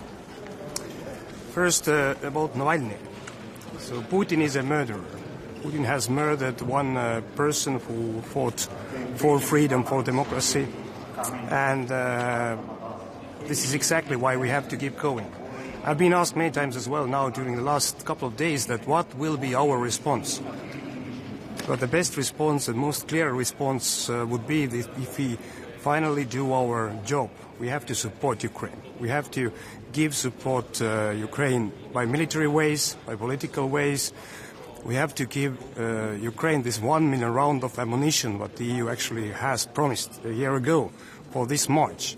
So we have to give Ukraine as well funds that they can run their country. At the same time, they are fighting for the same values as Mr. Navalny did all the life, and actually he lost his life. So we have to deal with frozen assets. We have to start to use them. There was a good news from the last week on Monday when the EU decided to start using the frozen assets profit, but it's not good enough. In Estonia, we have a law draft in the parliament that we can actually, how can we use the frozen assets of Russia? So we must move forward with this. So we have many things to do. And also, it has been a proof that we are doing the right thing. As Estonia, that Russia has issued an arrest warrant for our Prime Minister and State Secretary. So this is something, it cannot happen in a normal world. But unfortunately, Estonia has our Prime Minister office full of our Prime Ministers and statesmen with this kind of arrest from the past. And they lost their lives. So this is a sign we have done things rightly. We have to continue. Russia is trying to just scare. And I'm going to raise this question as well here, today's meeting in the Council, that everybody in the European Union must be aware that this kind of warrants, the political warrants, they are not a joke. We must take them seriously. This is a message that we have to fight for our values, and we have to do it all together. So this is my statement today. Thank you. Kaja Kallas made, and they seem rather critical. How will this be implemented, and how will we get other states to go in this direction? I know that there are many countries who are critical about really using the frozen assets, the public or private, but we are running this process through domestically. So we create our own system, rely on the international law. It is universal. And then we have a case in Estonia, if our parliament will adopt. So Estonia has together like 36 million euros worth frozen assets. So if we adopt the law and it fits to all the criteria what we see, then it will be the first case in Europe and maybe in the world as well, that how can we actually take the real part of the frozen assets and use it for Ukraine. And then there won't be any excuses anymore that we cannot do it juridically. This is the main concern now, that yes, we all want, but we cannot do it. If it is possible, if we show it, then won't be. There will be only the political will. And I really do hope that this will be there. Because we have to explain everywhere that how to support Ukraine, how to rebuild Ukraine, and how to get the funds. And we have elections coming in the US, we have elections coming in Great Britain, everywhere, in Europe as well. Our taxpayers are asking the same question everywhere. Who is going to pay for that? And we can show in practical matters that actually Russia, the aggressor, pays. There is an opportunity. This is a legal way. So I really do hope that during the next couple of months, we can adopt this law in Estonia, and then it will be like a case, an example that it is doable, and there is no excuses in the future anymore that we cannot do. But the start was good as well, that EU found the consensus about using this profit part of the frozen assets. It is a big step, but we cannot stop right now, because Russia must pay, aggressor must pay. And today as well we have Mrs. Navalny here. I think that we should show as well respect not only to her but to all the world, that he didn't die for nothing. We have to keep going. Germany is being criticized because they don't want to give more money to the EPF. What's your stance on it? Yes, we have discussions about EPF mechanism. But I'm sure that we find a way out. The most important is that we will give this money or to support to Ukraine finally. So Estonia is pretty satisfied with this EPF mechanism. We have been used as, we have given a lot away, about like 1.4% of GDP, which is pretty remarkable. But if there are something we can change together, it is okay, but we cannot just lose time, because Ukraine needs help now, military help right now. So let's find a way out. I think finally it is important to get the money, to get the military support to Ukraine, of course. But EPF is a good system. We don't have to just push it away. We have to find some kind of solution, because it has been working well as a mechanism in my means. But of course we have decided already 500 million euros last year, and because of the political reasons Hungary has blocked it. So it's still there. Stuck. So let's negotiate. Let's find a way out how the EPF can be used. If there is minor changes, it's okay from us. But Ukraine needs this support, not Estonia, not Germany. Thank you.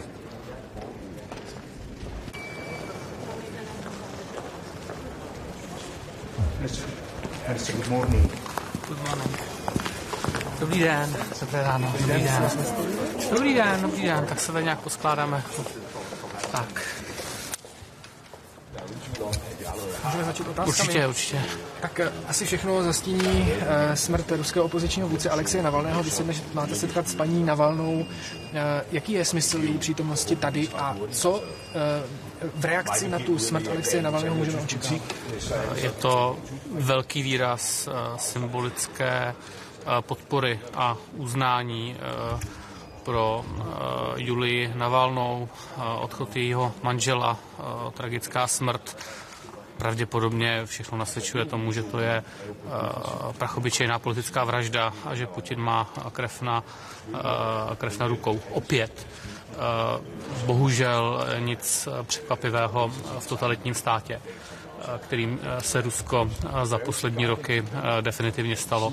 Je důležité, že členské státy Evropské unie vyjádří i tímto krokem účast nejenom tedy paní Navalné, ale i celé ruské opozici. Nemuseli jsme třeba souhlasit se všemi myšlenkami, které Navalný představoval.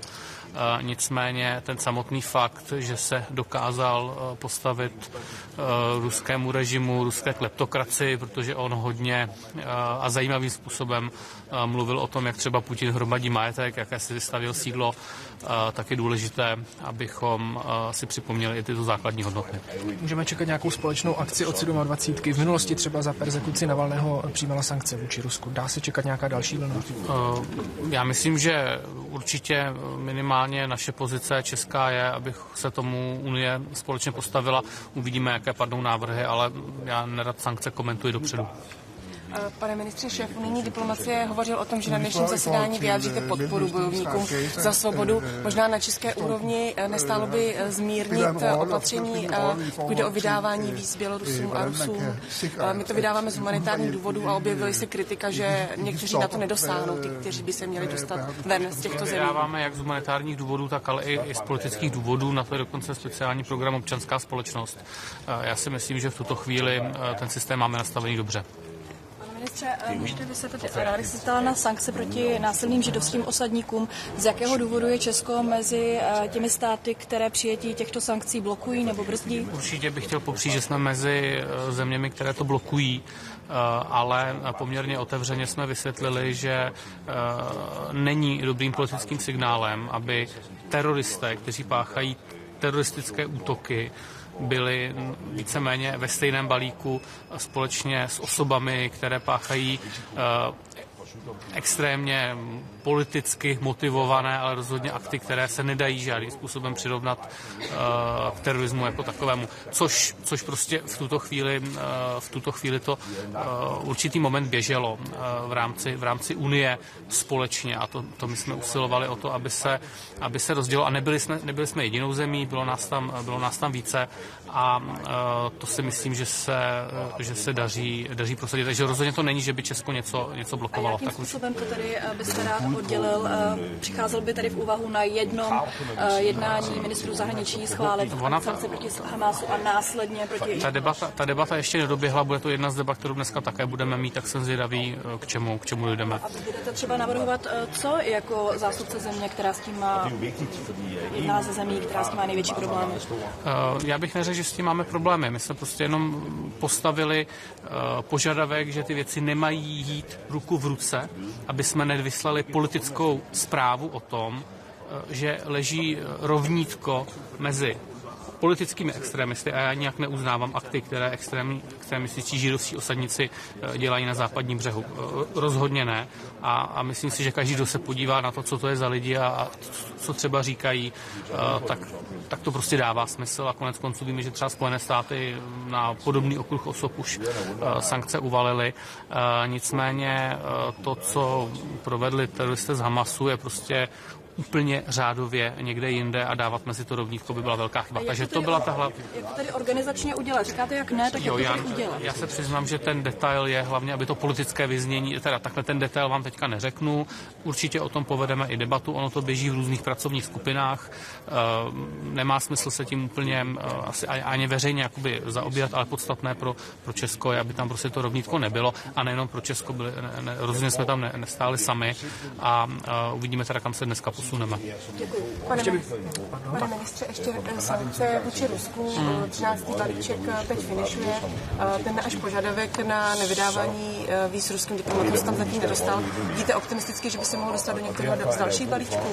Je to úkol, který jsem vytyčil pro českou diplomaci, pracujeme na tom, nicméně nemůžu to komentovat dál, protože prostě v tuhle chvíli to tam nemáme, ale já věřím, že s tím požadavkem jednoho dne uspějeme. Je potřeba mluvit s hlavními městy, abychom získali podporu dalších 26 členských zemí. Rozhodně u celé řady zemí tu podporu máme, ale samozřejmě ještě tam není plná shoda. A té dohodě na 13. balíku, tak aby se stihl do druhého výročí, což je v sobotu, má to být na Koreperu, tuším ve středu. Věříte, že se to podaří?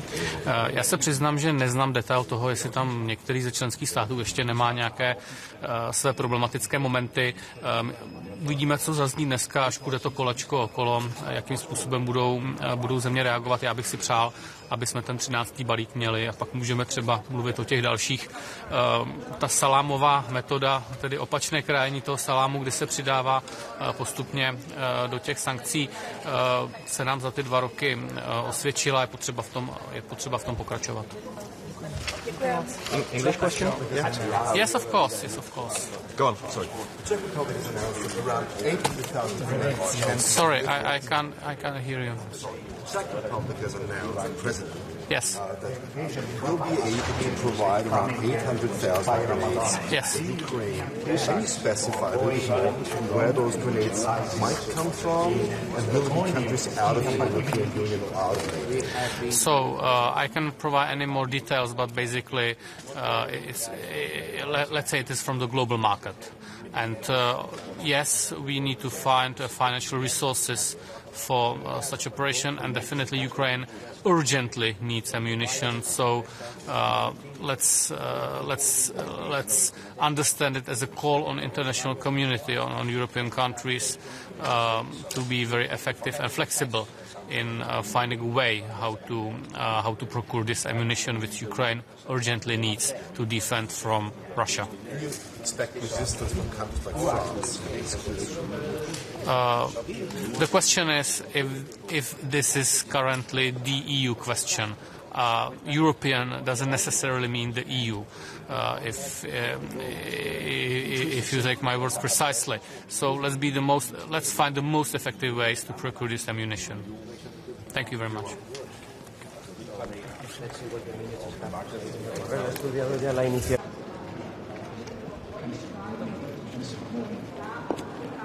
Godmorgen. Vi skal mødes nu her for første gang i udenrigsministerkredsen. I skal mødes nu her for første gang i udenrigsministerkredsen efter Navalny's død. Er der overhovedet noget, som forandrer sig i forhold til den måde, vi håndterer Rusland på, eller er det bare mere af det samme? Det er jo svært at statuere et dårligere forhold til Rusland, end det vi havde også før Navalny's død. Nu får vi besøg af hans enke. Og det er jo sådan en mulighed for at udtrykke en kondolence. Og så er det jo bare et vidensbyrd om, hvad det er for et Rusland, vi står overfor. Hvis man skal finde en lille smule håb, er det jo, at der var ikke mange, men der er jo også russer, der er gået på gaden. Og når man tænker på de omstændigheder, der knytter sig til at være dissident og sige fra over for Putin, så er det jo så selv imponerende, at der overhovedet er nogen, der tør det. Og er et lille bitte vidensbyrd om, at der jo er et andet Rusland end Putins.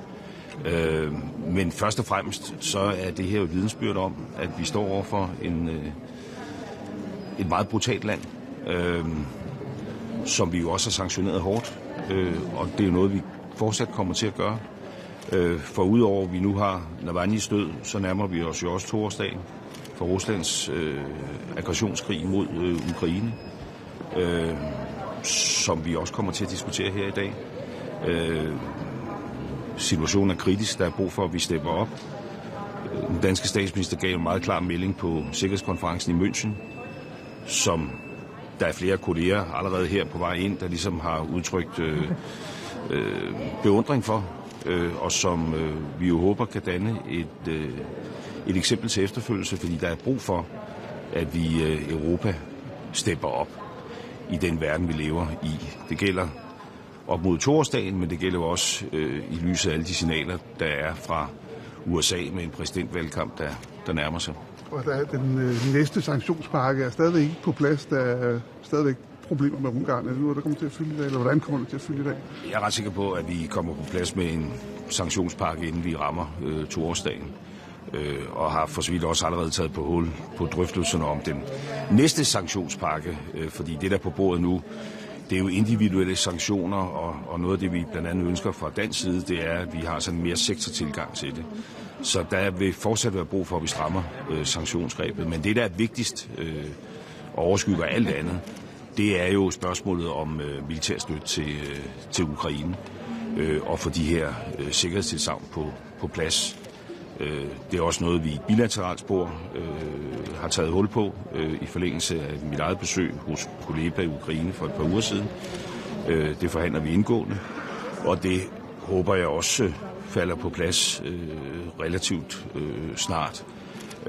Og det kan jo ske med den enorme robusthed, at vi i Danmark har fuldstændig bred parlamentarisk opbakning bag en Ukrainefond, som gør, at vi ligger i top 5 på militære donationer til Ukraine. Og det er selvfølgelig noget, vi skal være stolte over, men på den anden side set, så er det jo også vidensbyrd om, at der måske er nogle lande, der godt kunne gøre mere, end de gør. I skal også tale om en mission til det Røde Hav i dag. Er det din forventning, at den bliver besluttet en EU-mission til det Røde Hav? Jeg føler mig helt sikker på, at et konkret udkommende møde her i dag vil være en EU-mission til det Røde Hav. Og vi har jo allerede i Danmark, da vi i Folketinget besluttede at sætte fregatten afsted til den her Operation Prosperity Guardian, taget højde for, at den ville kunne overgå til en EU-mission. Og jeg glæder mig også over, at man i Tyskland, der kører sådan en parlamentarisk proces i øjeblikket, er på vej til at sende en fregat afsted, der kan indgå i den her EU-mission. Og det viser jo mere værdien ved, at vi får en EU-mission på plads, fordi der er godt nok mere end 20 lande, der bakker op om den mission, den danske fregat er sendt ned til. Men der er også nogle EU-lande, der har holdt sig ude af det, og som nu kommer med i den her mission. Og det er vigtigt, fordi vi skal have genoprettet den internationale skibstrafik af hensyn til verdenshandlen og af hensyn til vores søfolks sikkerhed. Hvornår kan man se effekten af det her? Det er selvfølgelig noget, I først beslutter nu, men hvornår forventer du, at man kunne få mere tryghed for verdenshandlen? Der er jo ingen tvivl om, at det allerede har haft en effekt, at der har været den her internationale koalition, og den bliver jo så yderligere styrket, når der kommer en EU-mission. Og det vil jo forhåbentlig vise ret hurtigt. Altså, mig bekendt, uden at jeg kan alle detaljer i tysk politik, så er det sådan, at den her tyske fregat, den er jo afsejlet, hvis jeg ellers er velorienteret, men kan selvfølgelig først indgå i missionen, når beslutningerne er truffet både i Tyskland og her i dag. Og hvad er det, de må? Altså, må de angribe tilbage dernede, eller hvad er det, de skal gøre helt konkret for at stoppe det? Altså, EU-missionen er jo på et defensivt mandat. Det vil sige, at det handler om at beskytte og følge handelsskibene, og selvfølgelig kunne forsvare sig. Og det er sådan set det samme mandat, som der også er i den her Operation Prosperity Guardian, som Danmark deltager i. Og ved siden af det er der jo sådan en amerikansk ledet koalition, hvor Danmark også deltager i en noget smallere kreds af lande, som har et mere offensivt mandat, og som jo i en række angreb på Houthi-installationer har minimeret den kapacitet, de har. Og det er jo en samlet pakke, der så at sige skal genskabe muligheden for at besejle det Røde Hav og Suezkanalen. Et enkelt spørgsmål i en lidt anden retning. I Tyskland, der forventer man, at EU-kommissionens formand Ursula von der Leyen, hun i dag vil meddele, at hun gerne vil fortsætte som EU-kommissionens formand. Hvordan ser Danmarks regering på hende, og vil I støtte hende, hvis hun gør det? Det tror jeg vil kræve en regeringsbeslutning som sådan at sige noget endegyldigt om, men det er jo positivt, at hun har mod på en periode mere, så langt synes jeg, det godt kan gå. Altså, von der Leyen har vist sig at være meget, meget effektiv præsident for EU-kommissionen, så det tror jeg er noget, der sådan umiddelbart vil vække positive følelser i Danmark. Må jeg spørge i forhold til Mellemøsten, Israel, Gaza. Jeg forstår, at du spiller en rolle og forsøger at spille en rolle i forhold til, hvordan man kan sikre, at UNRWA-hjælpen ikke stopper. Hvad skal du gøre her på mødet i dag? Altså først og fremmest er der jo en katastrofal humanitær situation i Gaza, og UNRWA er instrumental. Det er jo helt forfærdeligt, at nogle af organisationens ansatte øjensynligt har været direkte involveret i terrorhandlinger. Og derfor er det jo dilemmafyldt, fordi rygmarvsreaktionen vil jo være at sige, så slår vi kassen i. Og så må man bare forstå, og så slår man kassen i forhold til en organisation, som har 30.000 medarbejdere i Gaza, som driver skoler og sundhedsklinikker i en situation, hvor nødhjælpsorganisationerne melder om sult og risiko for sygdomsudbrud og andet. Og derfor har jeg jo lagt mig i scenen for at prøve at få rejst nogle internationale krav til UNRWA, der gør, at vi kan få genoprettet tilliden til den organisation. Vi havde en lang og god diskussion om det på vores uformelle udenrigsministermøde her for et par uger siden. Positionerne er lidt spredte, og derfor har jeg så initieret en række møder, der har fundet sted i den mellemliggende fase med en række donorlande, og har på den baggrund lagt sådan et ikke-papir frem med nogle bud på nogle krav, kan man vel sige, til UNRWA, som forhåbentlig kan forene os, og som ville kunne muliggøre, hvis ellers de her krav bliver efterlevet, at støtten til UNRWA kan fastholdes. Og det er jo vigtigt, fordi EU har en meget, meget, meget stor betaling, der skal falde her, egentlig med månedens udgang. Og hvis ikke den kommer, så vil der være et nødlidende UNRWA. Og det er jo ikke for UNRWAs skyld, men det er jo for civilbefolkningens skyld. Og hvad er din reaktion på den måde, som UNRWA har håndteret det her indtil nu? De har i gang sat en intern undersøgelse, og de har fyret de her medarbejdere, der er tale om. Og de har også i gang sat en ekstern undersøgelse, der skal hjælpe på procedurerne og sådan noget.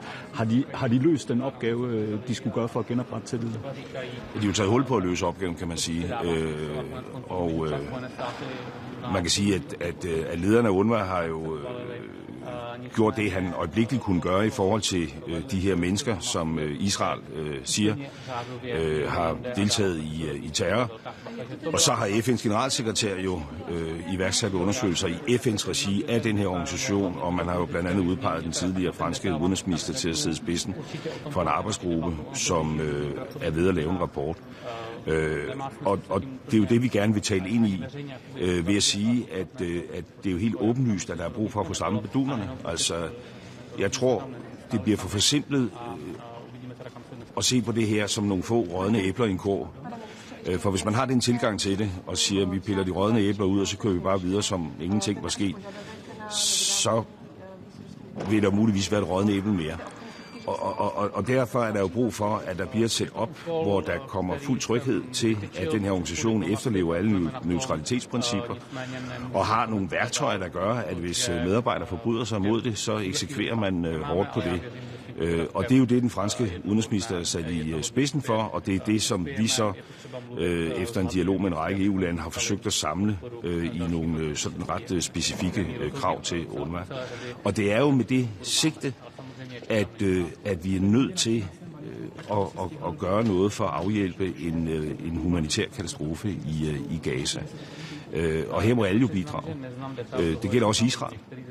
For det er jo Israel, der har oplysningerne om de her mennesker i UNRWA, og derfor er der også brug for at sige til Israel, at Israel også må bidrage aktivt til at få de her undersøgelser afsluttet.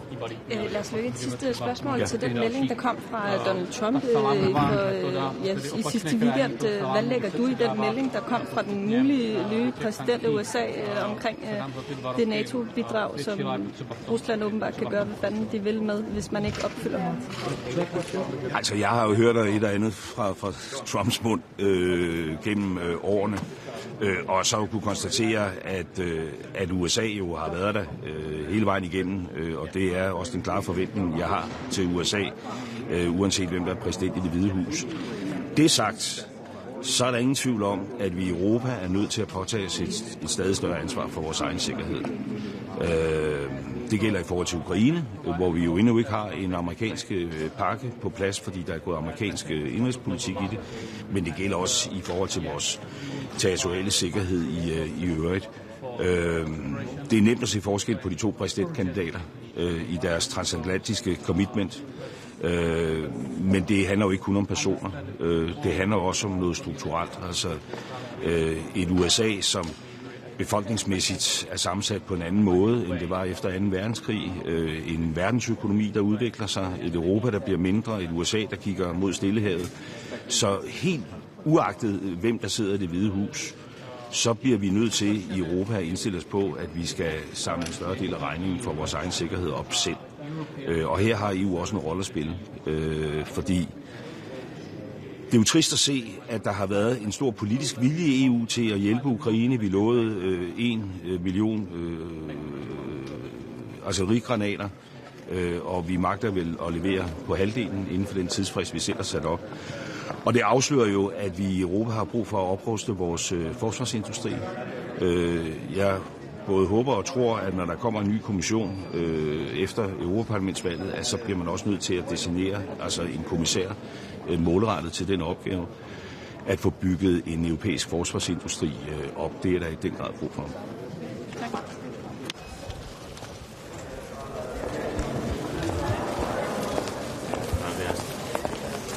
Buenos días. Vamos a tener en el Consejo de Asuntos Exteriores de hoy un encuentro con Yulia Navalny, la viuda de Navalny, todavía con la emoción y sobrecogidos por el anuncio de su muerte, una muerte totalmente injustificada y que no tenía que haberse producido y cuyo responsable último es evidentemente quien le puso injustamente en prisión por motivos políticos. Con emoción le vamos a trasladar a su viuda nuestra solidaridad y a través de ella a la de todos aquellos que luchan por la democracia y la libertad en Rusia. Y le voy a transmitir en nombre del Gobierno de España que esa lucha por la libertad y la democracia en Rusia es también la del Gobierno de España y la del pueblo español. Vamos a analizar posteriormente también con nuestro colega Dmytro Kuleba la situación en Ucrania. Estamos a muy pocos días de un trágico aniversario de la agresión rusa a Ucrania, una agresión que no cesa pero tampoco va a cesar, y así se lo voy a trasladar a Dmytro Kuleba, nuestro apoyo tanto tiempo como sea necesario. Una de las cosas más importantes que voy a trasladar hoy es la necesidad de que sea predecible la entrega de ayuda en todas sus modalidades a Ucrania, para defender su soberanía, su integridad territorial a los civiles indefensos.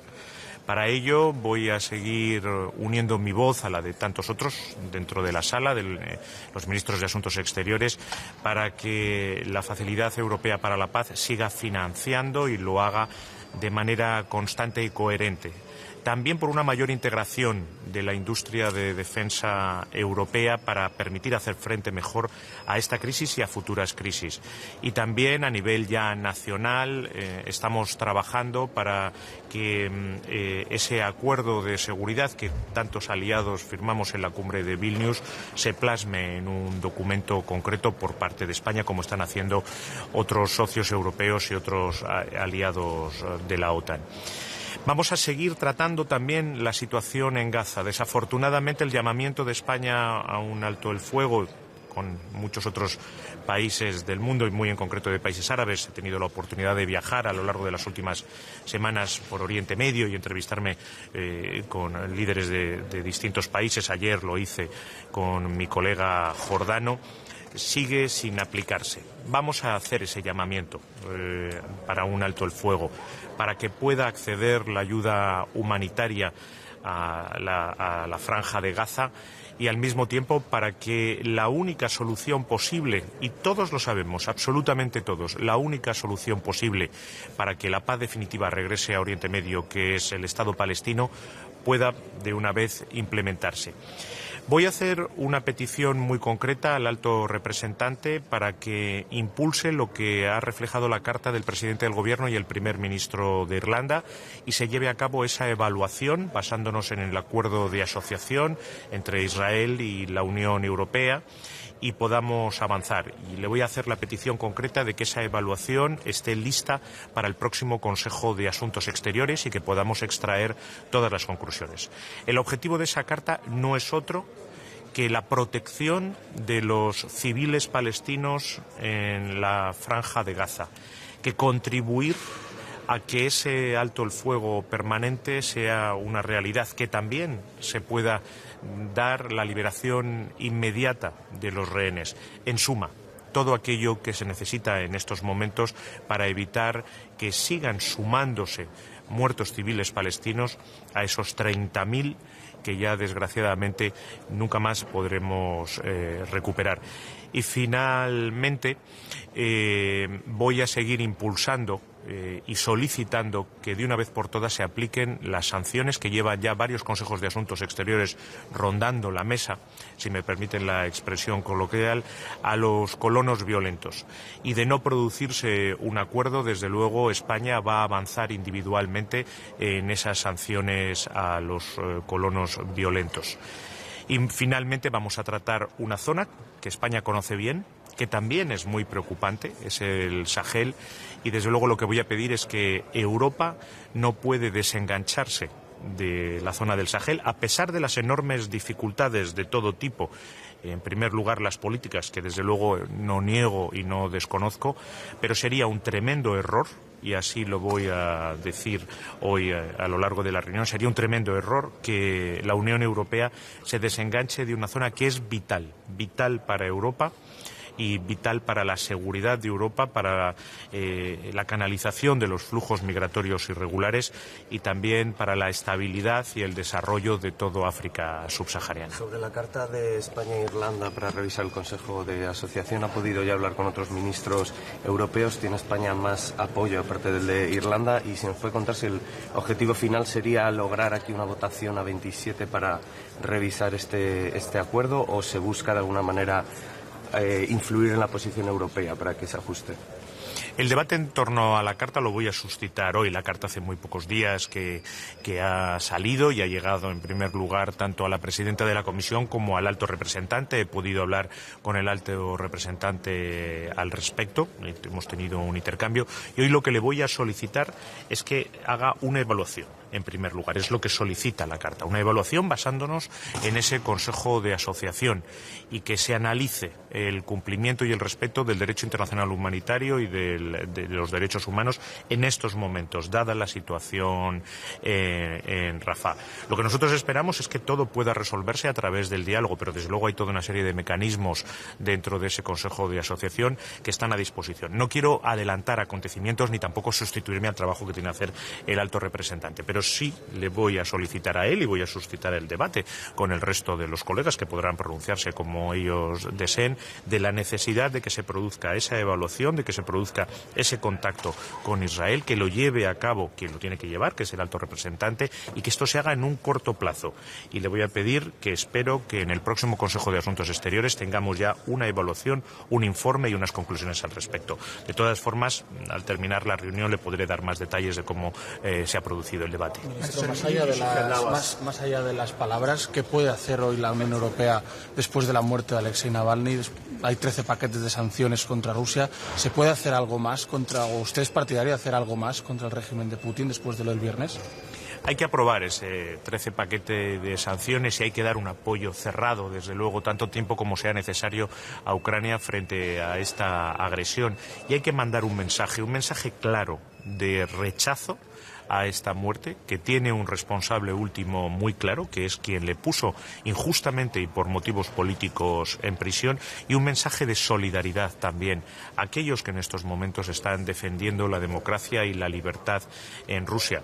Y decirles que ese combate es un combate común con el nuestro por la democracia y por la libertad y que no están solos.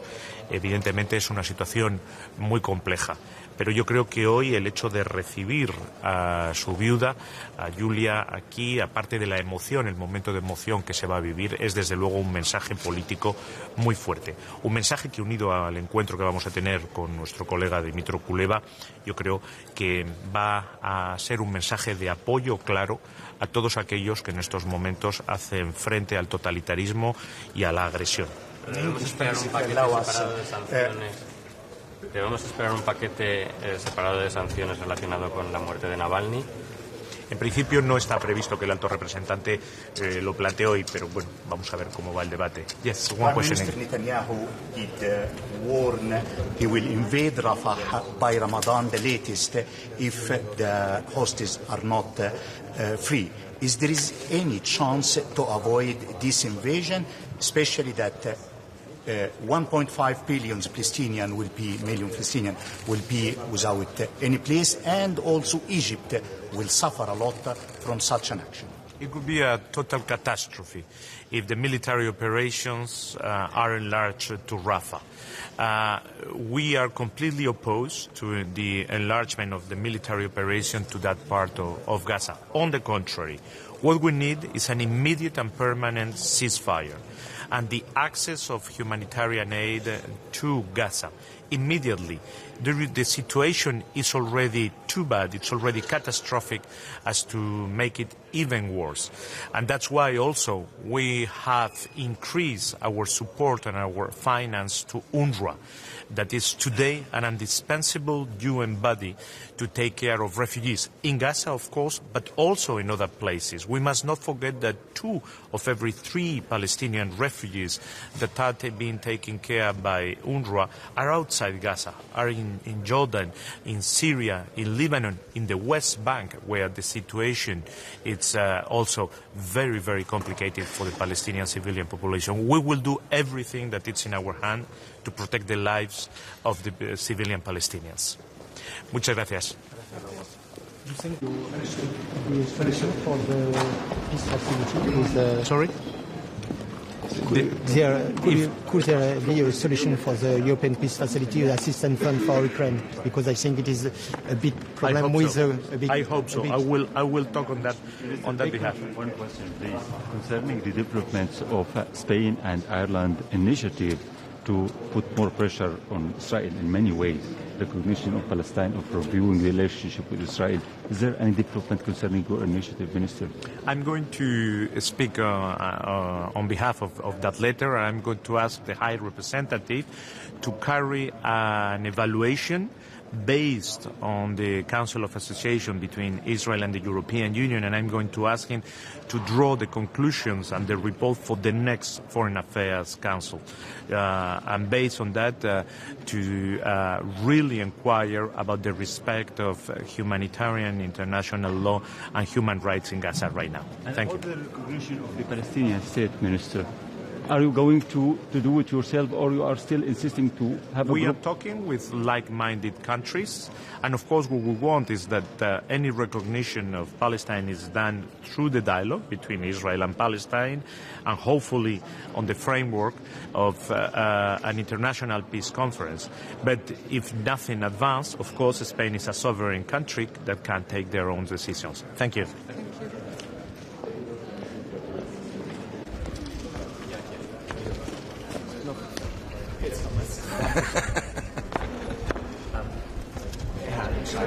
Was verändert der Tod Nawalnys und sollte die EU mehr als vielleicht ein 13 Sanktionspaket auf den Weg bringen?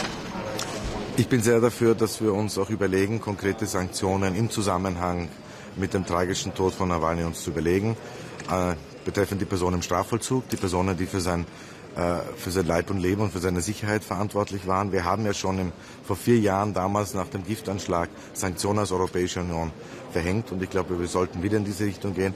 Auch die Forderung, dass der Leichnam freigegeben wird an die Familie, wird ja seine Witwe heute unter uns sein. Und sie war ja auch in München bei der Münchner Sicherheitskonferenz am Wochenende. Ich glaube, dass wir das nicht einfach wegschieben sollten, weil das ist sicher die gewichtigste und wichtigste Stimme für Freiheit, für Meinungsfreiheit, für Pluralismus in Russland, die jetzt endgültig zum Schweigen gebracht wurde. Sie schlagen neue Sanktionen vor. Wie realistisch ist das, wenn man das 13. Sanktionspaket beschließen kann, da sich Ungarn wieder einmal querstellt? Also ganz offen, wir haben seit dem 24. Februar vor 2 Jahren, als der russische Angriffskrieg begonnen hat, 12 Mal in Einstimmigkeit umfassende Sanktionspakete zusammengebracht. Wer hätte das eigentlich erwartet am Tag davor?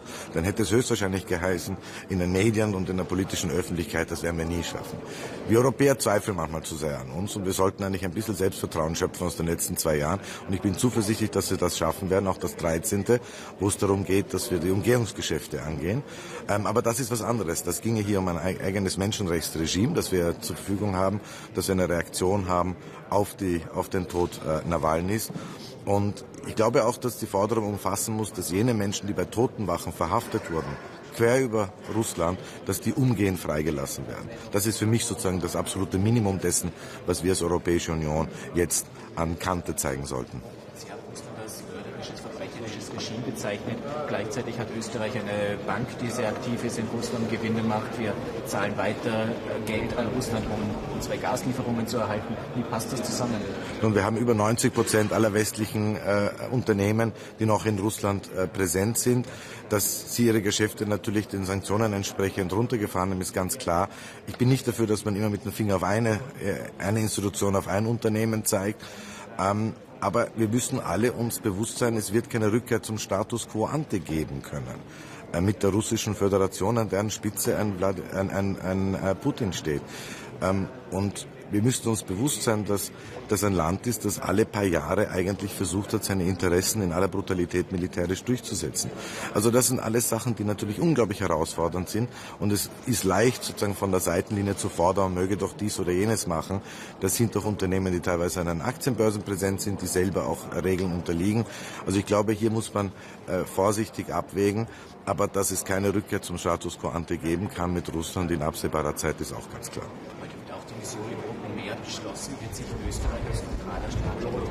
Daran arbeiten wir gerade, dass wir mit einigen Offizieren da präsent sind. Ich glaube, es ist sehr wichtig, dass es diese Mission gibt. Wir sehen ja eben, dass auch der Konflikt, und das ist vielleicht ein Zeichen des 21. Jahrhunderts, die meisten Konflikte sind nicht regional.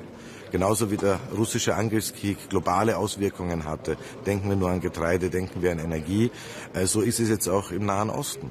Der Konflikt in Gaza hat Auswirkungen, weil er die Lieferketten nicht beeinflusst, weil die Houthis glauben, sich da besonders profilieren zu müssen mit eigenen Raketenangriffen auf die zivile Schifffahrt im Roten Meer. Und es ist daher, glaube ich, auch wichtig, dass wir hier Flagge zeigen. Verstehe ich Sie richtig? Offiziere könnten teilnehmen an dieser Mission, unbewaffnet, nehme ich mal an, nicht das Jagdkommando jetzt. Ich kenne es nicht, die Details. Es geht um eine Marineoperation. Und wir sind ja doch seit einigen Jahrzehnten ein Binnenstaat. Also da geht es um... Ich weiß, aber ich kenne jetzt nicht die Details. Aber wichtig ist, dass wir in die Richtung gehen, dass wir uns hier beteiligen. Und da laufen die Arbeiten bereits auf Hochtouren. Darf ich vielleicht noch aus meiner Warte einen Punkt ansprechen? Wir hatten jetzt gerade Frühstück mit dem Generaldirektor der IAEO, der Internationalen Atomenergiebehörde. Und auch da, ich weiß, dass wir momentan einen unglaublichen Fokus haben und das ist vielleicht unser außenpolitisches Buffet, wenn man so will. Der Teller ist zu voll. Wir haben Ukraine, wir haben den Nahen Osten, wir haben die Sahelzone. Aber wir dürfen deswegen nicht vergessen, auch auf Entwicklungen zu schauen, die sehr beunruhigend sind. Ich denke gerade an das iranische Atomprogramm, das eine Geschwindigkeit aufgenommen hat und eine Tiefe und Breite erreicht hat, während gleichzeitig die Inspektionen der Internationalen Atomenergiebehörde immer mehr zurückgefahren werden und wir daher Gefahr laufen, Schlaf zu wandeln in eine Situation, wo plötzlich am Ende das Nicht-Weiterverbreitungsregime, das Non-Proliferation-Regime, was international Atomwaffen betrifft, sozusagen vorm Aussteht. Denn wenn der Iran plötzlich über die Atomwaffe verfügt, müssen wir damit rechnen, dass es ein nukleares Wettrennen in der Golfregion gibt und dann vielleicht auch in Südostasien und Ostasien. Aber sieht man nicht gerade am Beispiel Iran, dass Sanktionen nicht der Weisheit letzter Schluss ist? Es gab diese Phase, wo wir mit dem Atomabkommen in Wien gemeinsam mit Russland und China und beide und vor allem gerade Russland damals eine positive Rolle gespielt, es geschafft haben, unser gesamtes Gewicht in die Waagschale zu legen und den Iran dazu gebracht haben, mindestens, dass er seine Verfahren transparenter macht und das Tempo drosselt. Dass er es gänzlich umgekehrt hat, wird man rückblickend vielleicht nicht sehen. Aber damals haben wir das geschafft und diese Einigkeit fehlt uns momentan. Aber wir dürfen vor allem, und darum geht es mir, nicht den Fehler machen, dass wir nur starren auf einen Fokus oder auf einen Teil der Bühne. Leider Gottes gibt es weltweit andere Entwicklungen, auf die wir ganz genau hinschauen müssen. Machen Sie Druck auf Ihre Amtskollegen in Tschechien, in Ungarn eigentlich, dass die Sanktionen gegen radikale israelische Siedler im Westjordan abzuwickeln? Also ich bin ja sehr dafür, dass wir das machen. Wir dürfen gerade auch im Nahen Osten nicht auf einem Auge blind sein. Und ich habe immer gesagt, dass die Gewalttaten der Siedler in Westjordanland, aber auch Verletzungen der heiligen Stätten einfach inakzeptabel sind, unsolidarisch in einem Land und einer Gesellschaft, die gerade in einem, wenn man so will, existenziellen Kampf sind, was Israel betrifft. Und ich glaube, da muss auch die Europäische Union Klarkante zeigen.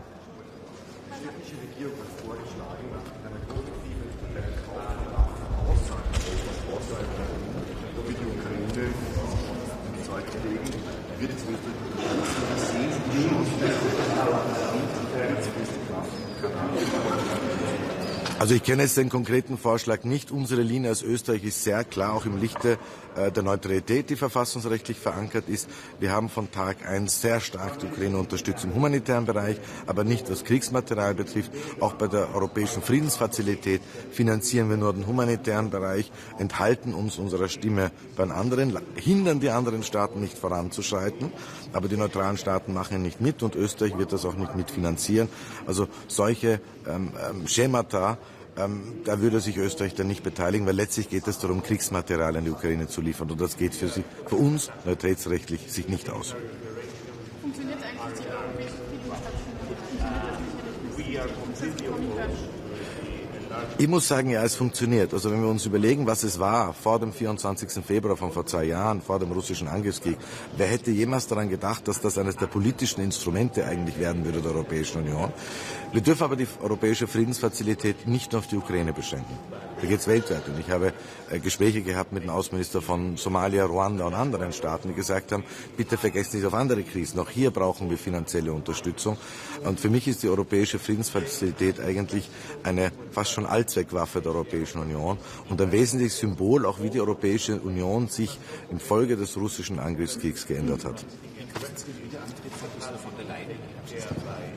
Also wir werden ja einen EVP-Gipfel in Bukarest haben in den nächsten Tagen und ich glaube, dass wir sehr zuversichtlich sein können. Die EVP wird die stärkste Kraft im Europäischen Parlament bleiben und das halte ich für richtig und wichtig, weil es ist letztlich auch die proeuropäischste Kraft, die es gibt. Danke sehr. Sorry? Could there be a solution for the European Peace Facility Assistance Fund for Ukraine? Because I think it is a bit. I hope so. I hope so. I will talk on that. Indeed, Rafah, where it will cost a lot of lives, civilian life, and also a big problem for the Egyptian border. Is there any European plan to avoid this invasion? Our position in Austria is very clear, that it is highly difficult to tell the people in Gaza first, you have to move to the south because we will have a military action in the north, and then you say now we move into the south. So I believe the Israeli government is called upon to put on the table a credible plan how to save and how to keep safe the civilian population in southern Gaza. We haven't seen that yet. And I believe our Egyptian friends are doing the utmost they can from their side. But the solution can definitely not be, from my perspective, to tell the people in Gaza, in the south of Gaza, you have to go to Egypt. The Egyptians won't accept it for several very logical reasons. So I believe the Israelis are called upon to make very clear how they're going to, if they conduct military operations in the south, how they're going to keep the civilian population safe. Sanction can be one of the solutions. Sanction against Israel can be one of the solutions to avoid this invasion. You know, you should never overestimate the effects of sanctions. I said myself that I'm in favor, for instance, that the European Union envisages sanctions against the extreme settlers, which commit crimes in West Jordan. I believe there's a high degree of lack of solidarity from their side. While Israel is in an existential fight, these people actually pour oil into the fire in the West Bank, which is unacceptable. And also the protection of the holy sites and other points have to be respected at all costs from the Israeli side. On the situation in Rafah and the announced military action, I believe our line is very clear, as I said. The international humanitarian law applies everywhere at all times for everybody. There are no exceptions. So I fully understand, and the right of self-defense of Israel is beyond doubt. And yes, Hamas is a terrorist organization. The attacks are continuing every day. They're sending rockets every day. They have over 130 hostages still in their hands. So any state on this planet would defend itself. But it has to be clear that on one side there's the civilian population and on the other side the terrorists. We have to make a clear distinction. Israel has to keep this distinction at all times. Thank you very much.